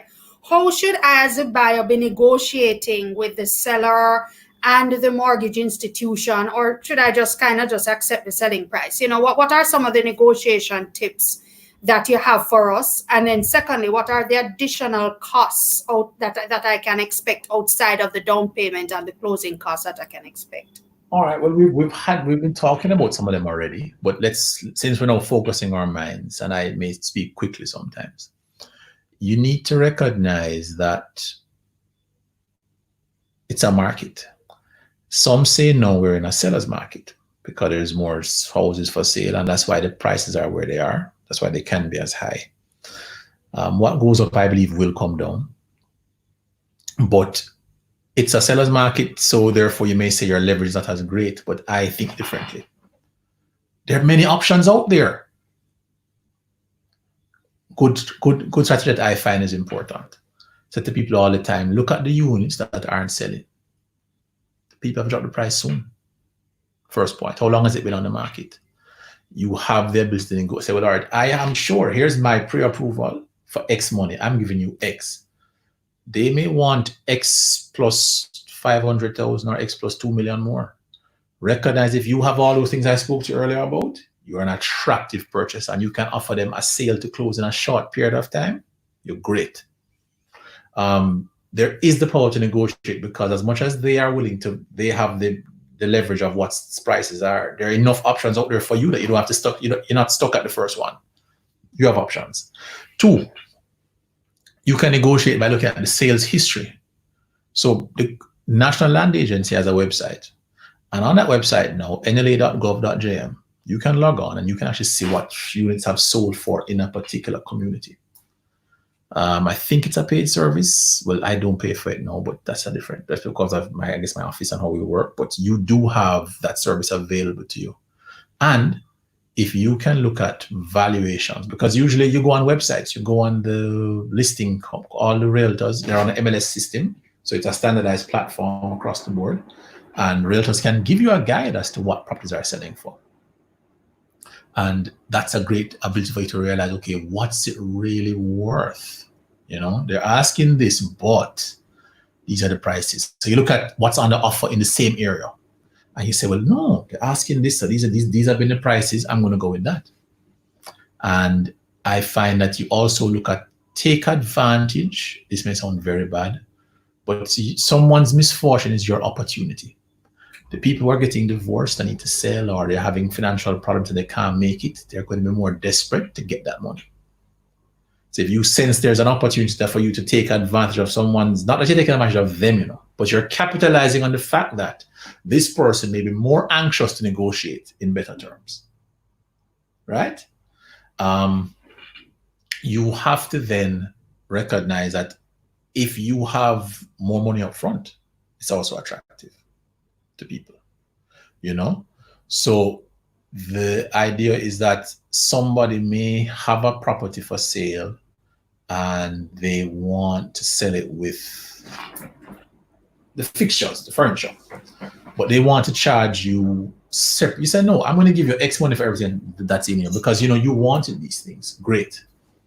Remind me to go back to the house with the furniture, carry on. Don't forget, remind me. Fixtures. But yes, you can negotiate in those sorts of ways by looking at, okay, well, I don't want all those things. You can take those out and I want this and here's my price. So looking at the comps. Hidden costs. Big hidden costs. Lenders want to secure the property if you die or if you default. So insurance. Most entities are getting a little stricter on this one, but there are some who are still being flexible. So guys, you're now buying a property in your 40s, early 40s, late 30s. Been working since you're 23. And somewhere, somehow, people got you inveigled into buying up some life insurance. You want to work with a financial house that's going to allow you to assign those life insurance policies to them. Why? When you have to buy insurance to cover the value of what you're borrowing and you're older, the premiums are higher. Now, when you buy that insurance, if you can assign policies, the beauty of assigning a policy is when you've paid off the loan, the policy can come back to you. If you buy a policy strictly for the house and you are borrowing $30 million, $20 million, that benefit that could have gone to your family after is stuck with this lending house. So if you can assign your policies, you want to assign them. You also want to look at buying not whole life, but term policies that you can pay less for the greater value now and later you can convert. Because the hope is that, and we know if we're all here, if you're watching this program, you're building your financial literacy and you're not just a squanderer, you're looking to save and grow. And the only way you're going to grow is if you're going to save income and find income streams to earn. So the more money you have later is when you can look at other sorts of gradations to those payments. Another big surprise people don't realize is what I call the commitment fees in terms of most houses. A lot of them have what they call a mortgage guarantee premium. The lender wants to know that you can have 3 months in the back to secure your mortgage. If you happen to be one of those people who has a credit issue, they come nearer to you. So you're borrowing, your credit card debt, it's a car loan, your debt service ratio is too much money that you have is going towards servicing debt. They may still qualify you, but they're going to give you some conditions. And when they blick you with the conditions now, problem reach you because you said, table money, you have to find more money up front. That comes in mortgage premiums. You're looking at the costs of the property, because when you're buying this property, the other fees you see, the processing fees for the mortgage, there's registering your mortgage. That's about 0.5% of the value. You have to register. There are taxes that you pay. Give God thanks as purchasers, you no longer have any what they call ad valorem stamp duty. Stamp duty is now a flat. Stamp duty is now $5,000, and you share it with the purchaser, with the seller. But it used to be as much as 5% of the value of the property. So it's a great time now in terms of those fees have gone down. Government fees have gone down, but bank lenders' fees have gone up. Get the fine print, get the printouts. Also realize that you have insurance on the property. And this is a big thing that we forget sometimes when we're working to buy. Let me give you my example. You buy the place, the townhouse for $23.5 million. It's valued at $25 million, and you insure it for all the mortgage company wants is what you borrowed from them. That's the minimum insurance. Remember I told you about the property, the value of the property has it's held value, but the actual monetary sum has gotten higher, right? God forbid this house should burn down today or be flooded out and part of it gives away in an earthquake. The insurance that I have for peril insurance, if your insurance is stuck at what you would have gotten to satisfy the mortgage company only, Houston, we have a problem. You don't get what they call the average clause, which means that if you have insured under its current value at the time of the loss, you only get a percentage of what you would have paid down on. You understand? Big problem. So you have to keep recognizing that the value is going up in monetary terms, though not in real terms. The insurance has to go with it. Because if you're underinsured property, is no security at all. Very, very important. So therefore, those costs also go up. So we have the processing fees, we have the hidden maintenance fees that are attached to properties. Don't forget that the property also has maintenance costs. And those maintenance costs, if you live in apartment complexes or stratas, which include townhouses, you don't pay your maintenance, then can come sell your house. Okay? Yeah, sell your house. Now it's a mortgage company, they can sell now because the Strata Titles Act has been amended to allow the corporations to have teeth to sell if you're in default. So don't hang your hat where you can't reach it. Have I answered your questions, ma'am? Absolutely, sir. My goodness. Okay, so on the same point before we go into the next section, because we're now coming down to number 8. So, guys, I hope you're keeping count. We've gone past 10 things, but we're technically still in section 7, and we got 8, 9, and 10. Just to wrap up this section, and I think Janoy had asked a question earlier, Stuart. NHT has a contribute refund towards deposit grant. CRTD. Yeah, man. Yeah, what is that? Who can access it, and can it be used to fund other aspects of home buying? So Break it down for us. CRT, Don't know what that is. CRTD contribution refund towards deposit is what it was initially stated as. It could help you with your deposit costs, because in the old days you had to find 15% of the purchase price upfront. Now with the lowering of government duties, you can get away, if you negotiate well, to find maybe 5%. Most sellers ask for 10. What the refund is that if you have been an NHT contributor who qualifies, now this will vary, this varies according to profession, the amount of contributions you've made in terms of what your income has been. So I don't want to give you a blanket answer. I'm saying it's available and accessible. When you go to NHT, you can actually see what you qualify for. So in addition to going to lending houses for your pre-qual, go to NHT as well. Make sure that your employer is paying your taxes, paying the PAYE for you, because you're working for this person, you're giving them your blood, sweat, and tears and your balls sometimes because the money short. Make sure at least those are being paid, because that's what you're going to use now to cover. CRTD can help you with your deposit, can help you with your legal fees and those hidden closing costs. That 3%, 3 months mortgage. So depending on what it is, it can either contribute or cover it. I've had situations where clients' CRTD has been able to cover the 5%. It's been able to cover their legal fees alone, which maybe sometimes around 3% of the value at the highest. And in other cases, it's done a job towards it. So, every mickle make a muckle. CRTD is a great start if you don't have the cash up front. So let's say that you are anxious to buy and you get 95% financing. But remember that you have the 5% in those fees and you have the closing costs. So your lawyer going to charge you 3%. There's the cost for the survey, all the ask you about the valuation, which are given part of your costs. Plus you have your mortgage fees. Plus you have the ones I'm adding to your list: the plumber, the electrician, the structural engineer. NHT won't cover the structural engineer and the plumber and the thing, but he'll cover the cost to pay the lender. It'll cover the cost to pay the lawyer, and it can cover the deposit. So whatever you qualify for can be applied to one of those 3 things. So if you were able to get 100% financing from NHT, you're buying a property for $13.5 million, you and your partner or your mother or your brother, and you have a CRTD, the 2 of you have CRTD, guess what? Effectively, between the grant, and that's not something you have to pay back because it's a contribution refund that you can apply. Every 2 years, you see NHT will say contribution refunds are available and people get back money.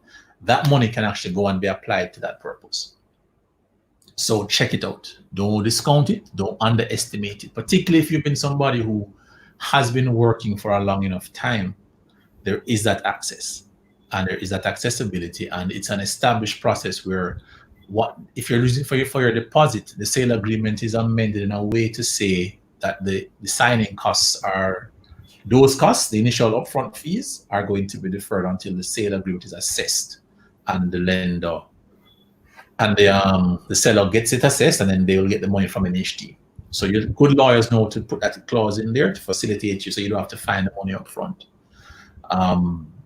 As well, there are the times, guys, where when you buy a place, you're buying it for $13 million. But the taxman, when they go to assess it, because the government has to assess the property, they say, you say it's 30 million, but we see where others and all valuers say it's worth $14 million.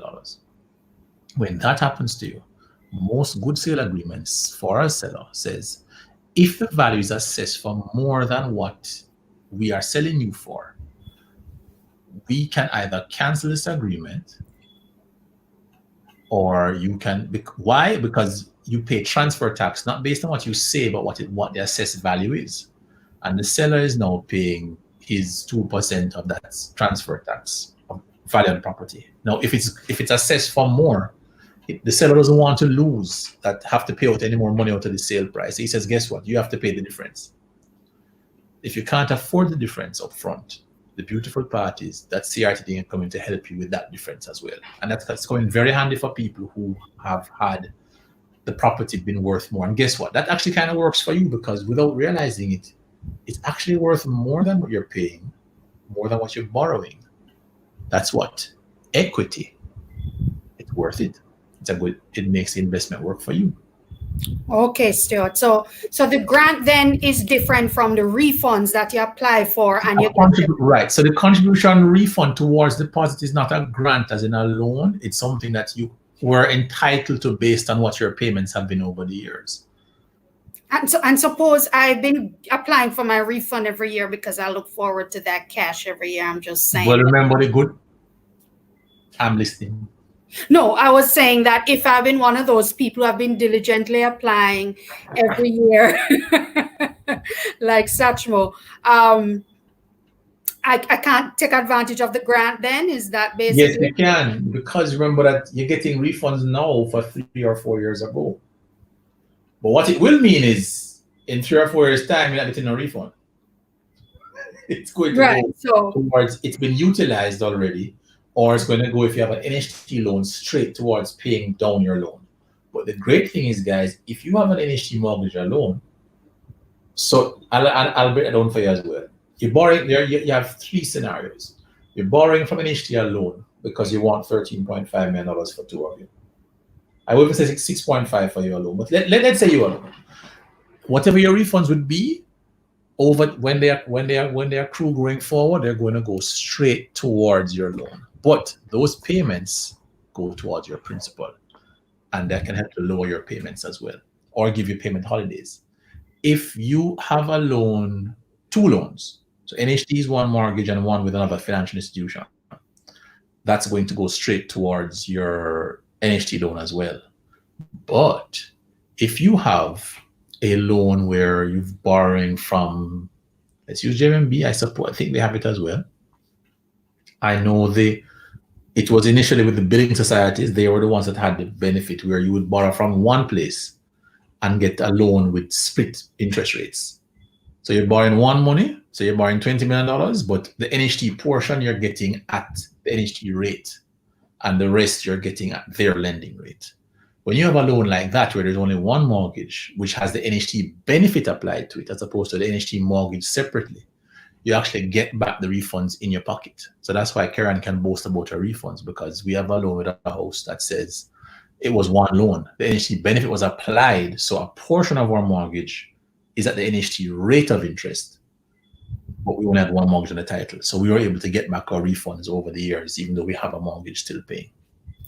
So, okay, great stuff. So we'll just wrap that up. That was some good information. I think, the takeaway is obviously we're going to have to contact the NHT to know if and what we qualify for. And as well, if your employer didn't pay your taxes. Yeah, your employer needs to be paying over your taxes, people. If you haven't paid your taxes as a self-employed person, yeah, you're not going to get it, basically. Yeah. All right, good stuff. So, guys, we're on the home stretch. And, guys, this is, again, some awesome information. This is going to go down as the longest JMB Goal Getter Live to date. But that's okay, because, again, we're recording this. It's going to be available. And, again, we still have a good little ways to go, maybe another 20 minutes or so. So, please feel free to continue to pull people in if they have not been able to join us. So, Stuart, let's just keep it real. And this is a question a lot of people have about getting a lawyer. So, you don't need a lawyer to buy a property, do you? No.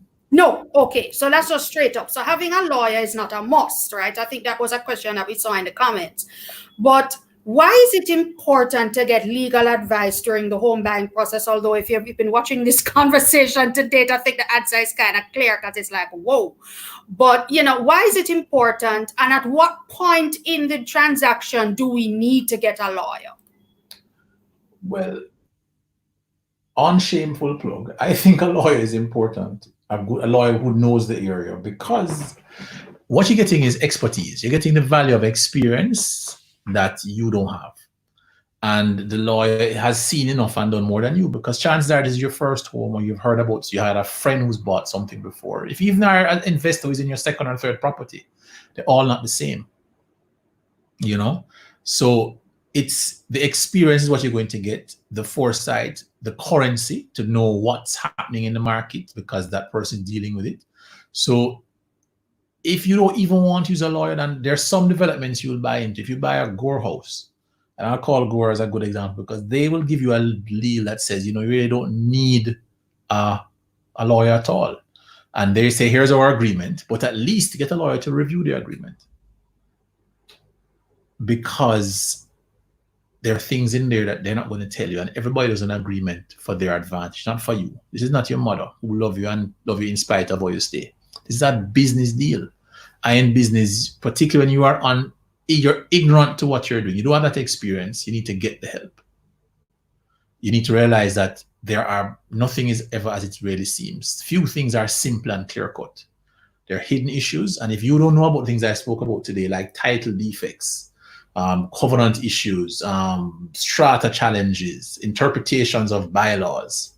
For example, I do other kinds of work apart from, but I do a lot of land-based work, and I act for a strata where they're fighting because people have bought into the Airbnb and they're like, but our covenant don't allow that.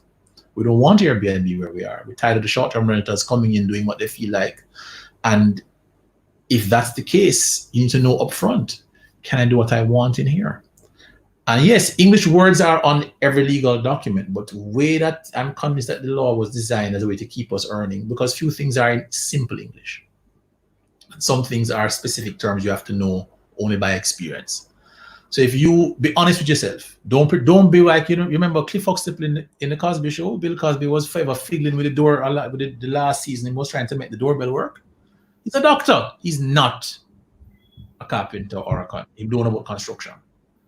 So I know if I'm going to even look at a house or a car, I don't have that kind of mind. I have to find an expert who knows about it to check it out for me.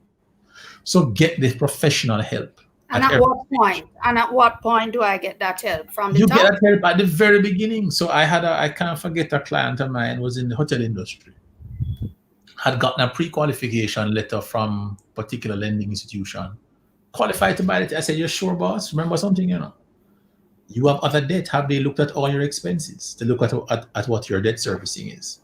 My fellow had paid off his credit card June 16 and applied on July 1. Big problem. He needed me now to write a nice letter to show all about why he wasn't paying his credit card on time, because he was, my point was I had to argue for him, looking at what his reality was. He had other obligations, and he was paying another property debt, and he figured interest on that was something he could manage, and he has paid it off in sufficient time. So he now qualifies, and he should be prejudiced. So I've used my experience to argue for him. You have situations where, because your property you may not have the right debt servicing, but you have bought, as a set of clients of mine, bought a nice property up in Hills that had basically another flat attached to it. Like a Mona house, a member flat, or this house had the basement concept. It was two tiers, so you could have a separate living accommodation. It's a residential property, so you're getting a residential rate. What did I say to the people? This property has rental value, so the rental can be applied to set off the mortgage expense. So here's some income apart from their salaries that can now subsidize this mortgage. They still are good for it. What a lawyer is able to do for you is help you in your negotiations with your property purchase as well as with your financing. All right. Brokers can do that too, but the lawyers are very helpful as well. So I'd say at the get-go, you're thinking about it, talk to the lawyer. Right. And may I just add, and this is just me talking personally now, guys, and just to be clear, that like virtually all of our guests on Goal Getter Live, they volunteer their time free of charge to come and share this information, as Stuart is doing tonight. So, this is in no way any sort of a solicitation conversation. And I appreciate Stuart, who knows he has to live here afterwards. So I would have harassed him if he didn't do this live for us. But thank you there. But I just wanted to add a point. whatever. I just wanted to add a point that the type of lawyer that you have based on the type of purchase that it is important, because there are some purchases that, in my view, and I'm a layman, are pretty straightforward, and then there are some that are more complicated, right? Like you're buying a property, being going through some kind of a forced sale situation from the mortgage institution, and the people still living in there, and how do they, if they don't want to come out, it becomes more complicated. And respectfully, there are some attorneys that are maybe good with, the straightforward, conveyancing type transactions, and then there's some who are not necessarily the best at dealing with more complex issues of litigation type matters. And so I know, we had some friends, of course, no names called, but they were in a similar kind of situation. And while they found a lawyer who could manage the simple purchase of it, once it got to the complicated matter of trying to get the people out because they didn't want to leave, right, it became more complicated, and that lawyer could just no longer handle it, and they had to find another attorney again who was now better at that area to deal with it. So I think it's important to know what kind of buying transaction you're heading into, to know the kind of lawyer you're to get. And that's just my layman's 2 cents on that. Well, guess what? But that's something that's a hindsight situation, because you buy the property and you realize that it has a tenant. Tenants are wonderful because tenants can earn you some money, but hey, God, you want to live in the house. Because how the law works, selling a property is not a reason to terminate a tenancy. Yeah. Until the laws change. So guess what? It means being clear about what the expectations are for completion. So when you're buying the property, your lawyer needs to give you a checklist. What are the things that need to be done? Then you have to ask a tough question. Lawyer, can you do it? The lawyer says, hey guys, I do this, but someone else will have to do that. The beautiful part is that those completion obligations usually fall on the seller. But the inconvenience from a lawyer who doesn't handle it means that you may be out of that property for a very long time. You need to be able to have thought to the place that some of us are buying, but selling to buy. So there's a gap. And, do we negotiate the fact that we need to think about, if I have to stay in the place that I'm selling, but I don't want to pay full rent, do I agree up front what the cost is going to be? So things called like, you're going to stay, you're staying over, or you're going to have to agree upfront what those rates are going to be, because you don't want to pay the person's mortgage, but you have to be fair. So it's how you negotiate. So I think you have to be able to ask questions and gauge from that lawyer how the questions are answered, because experience can't be hidden. You can fake so much. And truth is, in law school, you do everything. You leave a generalist, and in time you practice if you go away and study. But this is about sometimes experiential knowledge and reputation. So ask around. There are enough lawyers out there. You can find great ones. You can find not so great ones in certain areas. But everybody will tell you, I can do it. Yes. I mean, I know for sure if you have a criminal law problem, I can cry for you. I get some bail, but I can't do anything else. That's not my thing. I may make a judge laugh, but I can't save in certain things. I don't have that technical knowledge. I'm very clear on telling you what I can and cannot do. Some of my colleagues don't have the same level they're far more confident than I am. But it's a question for you to look at. Shop around too. There are enough of us out there. It's not 10 lawyers in Jamaica. Plenty. Yeah. So shop around, get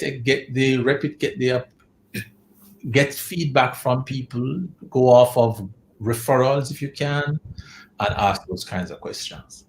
All right. Thank you. So guys, we are now down to the 2 final main points. And this one now is probably the most controversial of them. It's about protecting your interest when you're purchasing a property with somebody, or purchasing a property, getting financial assistance from a friend or family member. We're not talking about deadlift, but we're talking about when you're buying a property with a friend or family member, or getting financial assistance when buying a property. So boy, I don't know anybody going through that situation, but it's a thing. And it can be stressful if you don't dot your I's and cross your T's up front. So Stuart, could you start out by explaining to us what's the difference between tenancies in common and joint ownership? All right, I'm drinking some water. Yes, please. Feel free because you've been doing a lot of talking. All right, now, before I go there, we're going to get there. There are two ways you own properties. If you're owning with somebody else or other people, you have a tenancy that's a joint tenancy or a tenancy in common. Those are the two definitions. A joint tenancy means ownership with no divisible interest for any one person. So you own together in the sense that it is then presumed it's equal among you. But how it works is this: Karen and I are joint tenants in this property. Karen could want to leave this property to her sister, and I could want to leave it to my sister. If I die first, my gift of the house to my sister, or what I think is my half share, doesn't mean a hell of beans. It's all carry-ons after that. You heard me, yeah. So, who the survivor gets everything. That's what a joint tenancy is. A tenancy in common now is where the shares are determined and stated on the title. So you can be tenancy in common in equal shares, where you have declared divisible shares. So you could have a will to your sister, and I can will to my brother, and it's clear. We both died. Mine goes to whoever I want to go it to. I can technically sell my share to somebody else without you having an issue.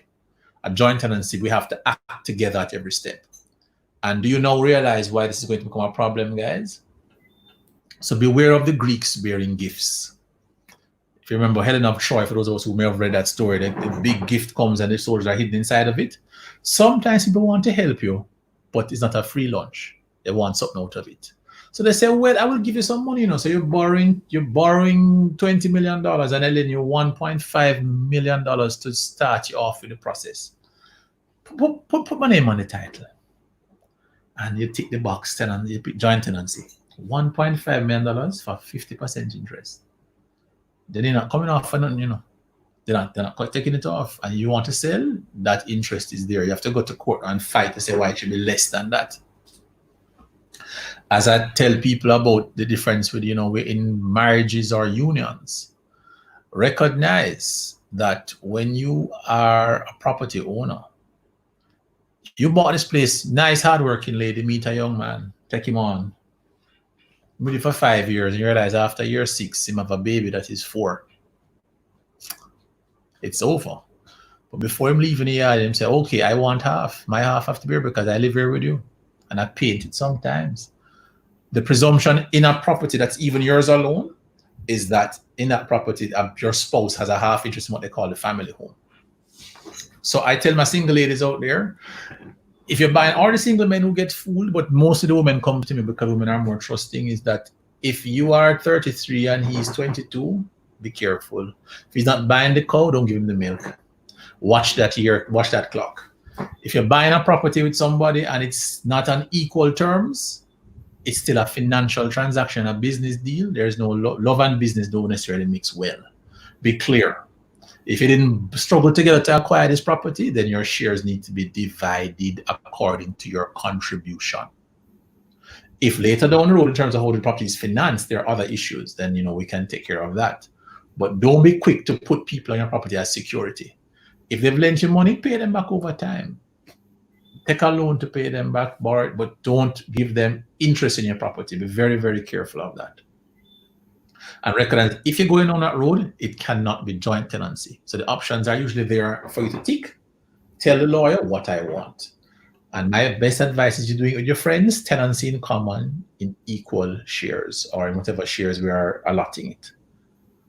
And that is very, very important. Remember, it's not about likability and looking like you don't trust them, because you don't know what the future is going to hold. And we have enough divorces in Jamaica to indicate that what starts well doesn't always end well. And we have many friendships and family members where things mash up. Now, flip side, if you have family that you can trust and you want to protect yourself, it's always good to put someone who you can trust or to secure yourself. Because guess what? That same single lady, if your mother was on that title, not care how the man live up in your house, it's not the family home that you can claim interest in the same way. Is one example.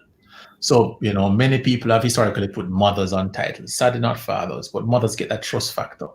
But, not every mother is the same mother. So be careful. Know your mother, know your circumstance.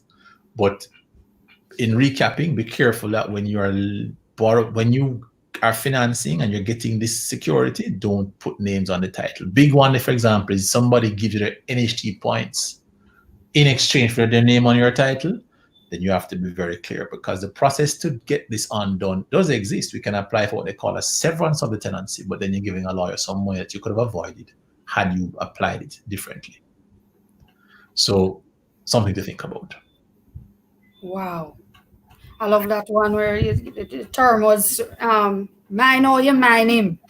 So as Yeah. you said, you get this young man and you're taking care of him in your house and thing. If you are 42 and she's 22, tenancy in common. With the shares specified. Yes, don't bother with this thing. Because women want security, men, you know what we want. So as a consequence, you need to be I didn't say anything bad. You need to ensure that you protect your interest. I was warned. I'm not saying I'm known for other statements, guys, but I'm behaving myself. No, I know it don't apply to me, darling. I'm good. And folks, I apologize for anything Stuart has said on this live. Yeah, Shanique. Great. Welcome everybody just joining. Stuart, so guarantors, I don't know if that's any different then. So we spoke about, friend and family and thing. Well, what does it mean to have a guarantor? And should guarantors be on the title? So guarantors usually guarantee loans if there's an issue where somebody wants to help you with financing and you're short. So the guarantor steps in to say, if you default, then they will help to cover this cost. I find it less so in recent years because it's a risk factor, but the issue is that they're putting up other security to protect this loan apart from the property itself. And if you have to find a guarantor for that purpose, there's a problem. So usually what you want to think about is somebody's giving you, like I said, if somebody's helping you with a financing aspects of your loan, or they're helping to guarantee a payment, then that's a separate agreement you want to create. You don't want to have that person getting an interest in your property. Right? Okay, then. Very different. Because the typical loan is structured with a mortgage deed, and the property is the collateral that you put up, and then they hold it until you've paid them off. In more complicated transactions, like if you're buying into a development and you're building now, you may have a guarantor for a loan. That guarantor in the construction situation now is helping to guarantee against your default in those payments. Now that guarantor, baby love, you agree with the guarantor how it works, but don't put them on your title. Try to avoid that as much as possible, because effectively the guarantor is guaranteeing a fraction of what the ultimate value is supposed to be. And that's not helping you. They're the ones that are going to benefit. Mm-hmm. All right, so that's word to the wise. Final question in this section before we go to our last section. Challenges with writing a will where you have joint ownership on a title, and we know deadlift can cause a lot of problems in our society. What's your nugget there for my nugget is, again, even with the mother and the brother, there's a case I have now with a brother put on 2 siblings on a title with him, built up this nice property, and guess what happened? The siblings, when it come time to sell, they want their 1/3 share. And you say, what? You say, yeah, it's mine. My name on the title. I expect my share. They didn't pay $1 to it. But because of his kindness, him turned fool now. But, the crime of trust. But he did that because he figured they'd take care of his interest. What you want to do is, if you put people on property in that way, you want to create a trust situation where they're holding on trust for the benefit of your family. Now, that's a more technical area. And if you're going down that road, that's usually for people who are in a different state. Not your first home now. That's like you're into property acquisition, you're into, building wealth through real estate. Some people create companies and make fat people directors of the company. I'd say go the company route. Don't own it in your own personal name only, because that's where you may have some challenges if you're going to add somebody else to the title. But if you're doing a will, Make sure that you make it clear if you own with other people, you divide the interests, and that your shares are specifically willed to who you want. Big point, guys, marriage revokes all wills. So you meet the sweet thing today, the will you applied is void. And then you have what they call the rules of intestacy. And on the rules of intestacy, your wife gets half of your property and your children get the rest. You have no wife, you have some children, and wife, let's not get it twisted now. Single man, single woman, 5 years. She has to go to court to prove she was your wife, but then she has a claim 50%. So it's always good to be clear, particularly if you mind your mind and plenty of people. You live in large and grand and happily. You have enough dependents. I should make it clear who must get what, because the fight becomes. You remember Bob Marley?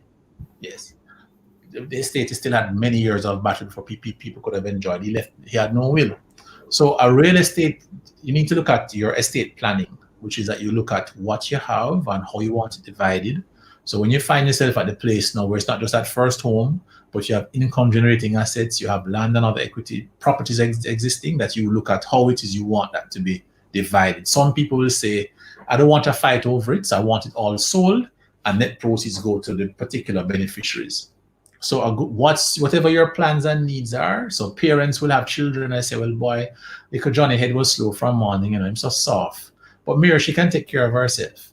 Or the men who say, well, the women have to fend for themselves, and they want refuge for them to leave their wicked husbands. You may have to make a plan that says, all right, you have express provisions. Don't allow or wait on the trust of people honoring your wishes. Make them known. And appoint people who don't have interest to serve and are willing to stand up and talk the things. Sometimes further removed, more balanced they're going to be. Wow. Okay, then. Good nuggets. Thanks, Stuart. So now we're moving into our final section points. You have more? Huh? You have more to ask? Hello, you are part of the flow development process. I was. Okay, all right. And we sent you the flow and you brought back your edits, my brother. So you were very much a part. So this is the final section. If when I read it, you will remember. Final section, guys. So now, paying on the mortgage, the loan. So I'm the buyer. I did my due diligence. I found the property. My mortgage loan is approved. I've signed the contract. Congratulations. I am a homeowner. And it's time to now pay the mortgage. Okay. What's the difference, Stuart, between paying on the principal versus paying on interest? We talked about it.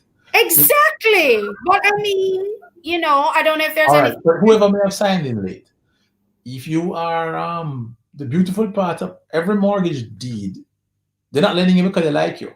That's how they make money. So they're charging you 9.5% on the reducing balance, but still 9.5% or whatever percent it may be on your property. So, on the loan amount.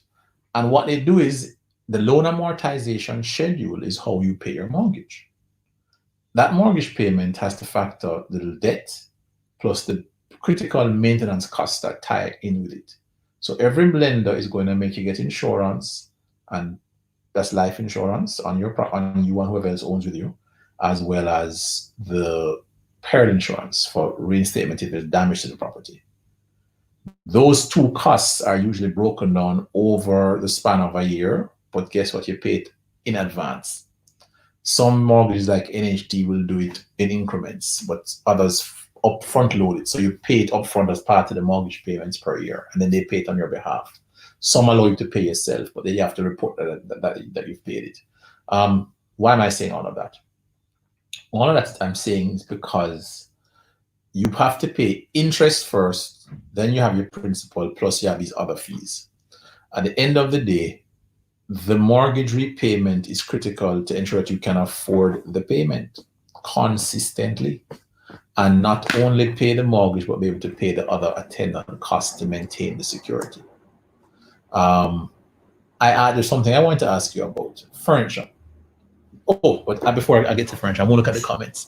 I'm going to get to it, guys. Yes, because Lucy and Satchmo reminded me about the house with the furniture. Thanks, Yes, guys. you buy this place, right? The famous cut. I think I've answered the question about the principal. The idea is that they cream their interest first, and then you pay principal. So they're going to get their money. They're getting the yield on the risk of you beforehand. The other point is the furniture. Very important. You're going to see this nice place, apartment, townhouse, regular house, and they have some fans in there, AC unit, nice, even some paintings. And it's being sold, and then you buy it and you say, yeah, I get everything. Yes, everything is fine. I have a case. Friends of mine, I had the pleasure of helping to buy a property. And the lawyer on the other side was representing people, and we have an agreement. And they talk to the realtor, and the realtor says, yes, the house comes with all these things, the fans, the this, the that. It wasn't specifically said in the agreement, and now I've learned to make sure I do that in all my agreements. Before the sale, because I'm the kind of lawyer, go back and check on the place. The people took out the AC unit and put in a smaller one. Take out the pretty light fixture and put in something more basic. If you go and see if those are the things that have made you have attracted you to the property, make sure that the agreement is clear to say it includes these things. Whether it's in the agreement or on a side agreement, it's all clear. The chattel list, you have to get your list of chattel that is included in the property. Some people in older days when the taxes were higher, they used to have a split agreement where you had a chattel agreement, which is what they call those items, fixtures. So a sale of chattel and a sale of land agreement. But nowadays, they kind of merge together. But make sure that whatever is in there is actually part of it. So what you get as part of your requisitions when you're buying, you ask that what I saw is also what I want. Because if it's absent, then they can take out 18,000 BTU Panasonic or Toshiba AC and put in the no-name somebody that is 10,000 BTU that they had thrown down somewhere. We had to fight, and because we had the assurance and representations done, and because I was aggressive in my posture, they put them back in, and they had to give me another one because I said, when you take out the AC, you run risk of it not working again. Wicked and thief. But people do those things. So you have to make sure that you have these things in place. So check those things. Make sure they work well. Okay. Right? I apologize again for any comments that Stuart makes. No, but people are horrible. They will induce you and then take it out and say, but you never, that was a part of the deal. But that's what you used to trick me. It's like when you see the nice girl and you realize that her eyelash and hair is not hers. You saw that, or the bottom is not hers, or the thing pad up is not the same person. But this is the reality of the house ownership too. You have to check it out. Thank you, Stuart. Last question. You invited me. I didn't ask you. Yes. Okay. So you covered the house with the furniture. Good. Thanks, Lisi and crew. All right. Is there a way to pay off the mortgage early? And I feel like you touched on this already. The prepayments, yes, the principal, based on the agreement terms, and as aggressive as you can do that. Also, something else important, guys. The longer you take to try this home ownership thing is the harder it is for you to qualify for loans. Because if you are now 50, you can't get a 25-year mortgage. You're getting 15 years. 65 is the usual cutoff point. So the idea is this. The ideal situation is you could get, so if you don't have the benefit of a deadlift to get cash, to get a property that is all free and unencumbered, that's the perfect one because you have full equity and you can capitalize on this holding and appreciating in terms of keeping real value of money.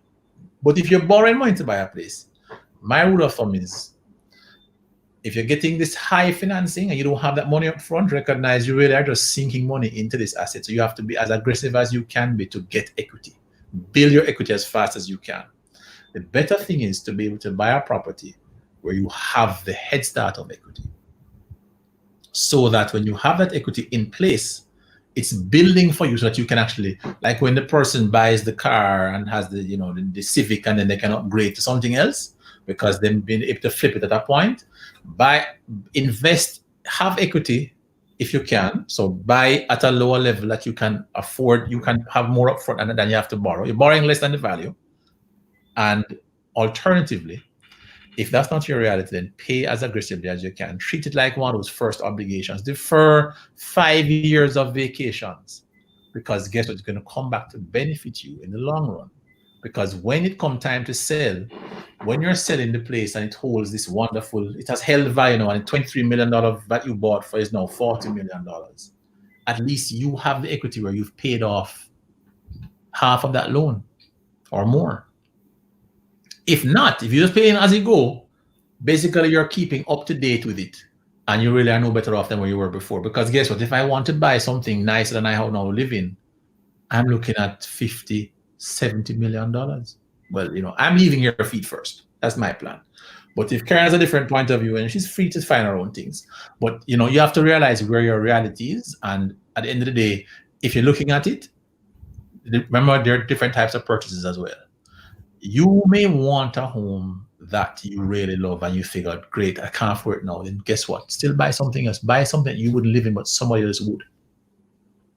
You may qualify now for 10 million. You could buy easily something for $12 million that has equity, that you have great equity in.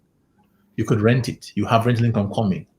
That grows over time. You can sell that now because it's the mortgage is paid by the rent. You have also spare money in it. Over time, you marry, you put together, you buy what you really like. Because homes hold value, and I don't think they appreciate, because they hold value, they keep real terms, they're up to date. So depending on it, don't always look at it as simply as, well, I wouldn't live here. But it's a stepping stone. You can buy one to buy something else. So you both could use your NHT benefit to buy something for $13 million now, having the benefit of renting it at a cost that's going to cover the mortgage. And then guess what? The mortgage usually remains static generally, but the rent can go up. And within 5 years, you have an income stream. And within 10 years, you may find yourself, if you started doing this when you were newly minted together, it works nicely. Another great one is, and I laud Chinese people for this. Our Chinese community comes to Jamaica and they come and they buy. 5 people come with barely any English and have a little shop, 4 shops down the same road. They buy one trailer load of things, share it up and together. You and your friends can buy a property, tenancy in commando. You buy it together, you invest, and over time, you're getting proceeds to buy something else. So, there are different roads to this path. Some people get married to do it. Some people are blessed to have good income, good jobs. Some people are aggressive savers. Some people get a tragedy like a death of a parent, as I have a client who've had that, and they get a windfall. But remember that your destination is not instant. It's a journey. And along that journey, you just have to be creative and realize, what do I want and how are the avenues to get it? Ask questions, open your mouth and talk. Listen to people who have done it before you. Ask how you did this. You'll be surprised. There are different things that can happen for you. The vendor's mortgage, the idea of buying one now to build to buy something later. But remember, the key is equity. The myth is not just the value, but the equity. And equity depends on how much you put in and what you can get out. So does it hold its value? Is it a place that's on the decline? You don't want to be in there. So a place where it's pure, dilapidation around you. No, this one is a nice house, but everything's around. No, not for you, because no one's going to want to buy in a place where the area is now become a depressed community. Great price. So your practical mind, men think it has all of what I need. Location, but guess what? That the road, they pothole, everything popped down. No, so nobody will live there. So you're going to be stuck. You're going to have a hard time selling it. And so you have to think about its appreciable value and what is comparable to it. Because if in the neighborhood you're the grandest house on the lot, bad deal. But if you're in a place where, guess what, I have a lot here and there are empty lots beside me, when people build on those, that may increase my value. So it's about timing. It's about thinking about things like that. And that's where good realtors come in, good financiers to appreciate when they look at the risk and think about it. But, don't buy the first thing you see in this world. Check it out. But you have to have a vision. And if you buy something that is not perfect, the house we had over years, we've done things that make it more, that have made it nicer, because you have more disposable income. You can do variations. You can change things out. But don't believe that you have to get the quartz. What's the new thing? Quartz is the new hot thing. The new quartz countertop. If it have terrazzo floor and it have formica, Take your time and clean, build as you go. But if you want everything one time, you're going to end up with a house and no cash in your house poor. And that asset is not really working for you. So to me, if it's not working for you, it's a liability. I hope I have done more to enlighten than to traumatize tonight.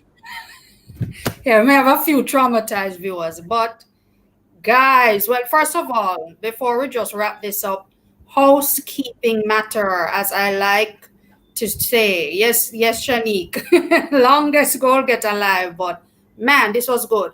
So just a quick housekeeping matter, guys. Again, we know that home ownership is a goal that a lot of people have for themselves. And this week, we're going to be giving a special focus on the process of acquiring a home, a property, whether it's investment property, vacation, second home, whatever.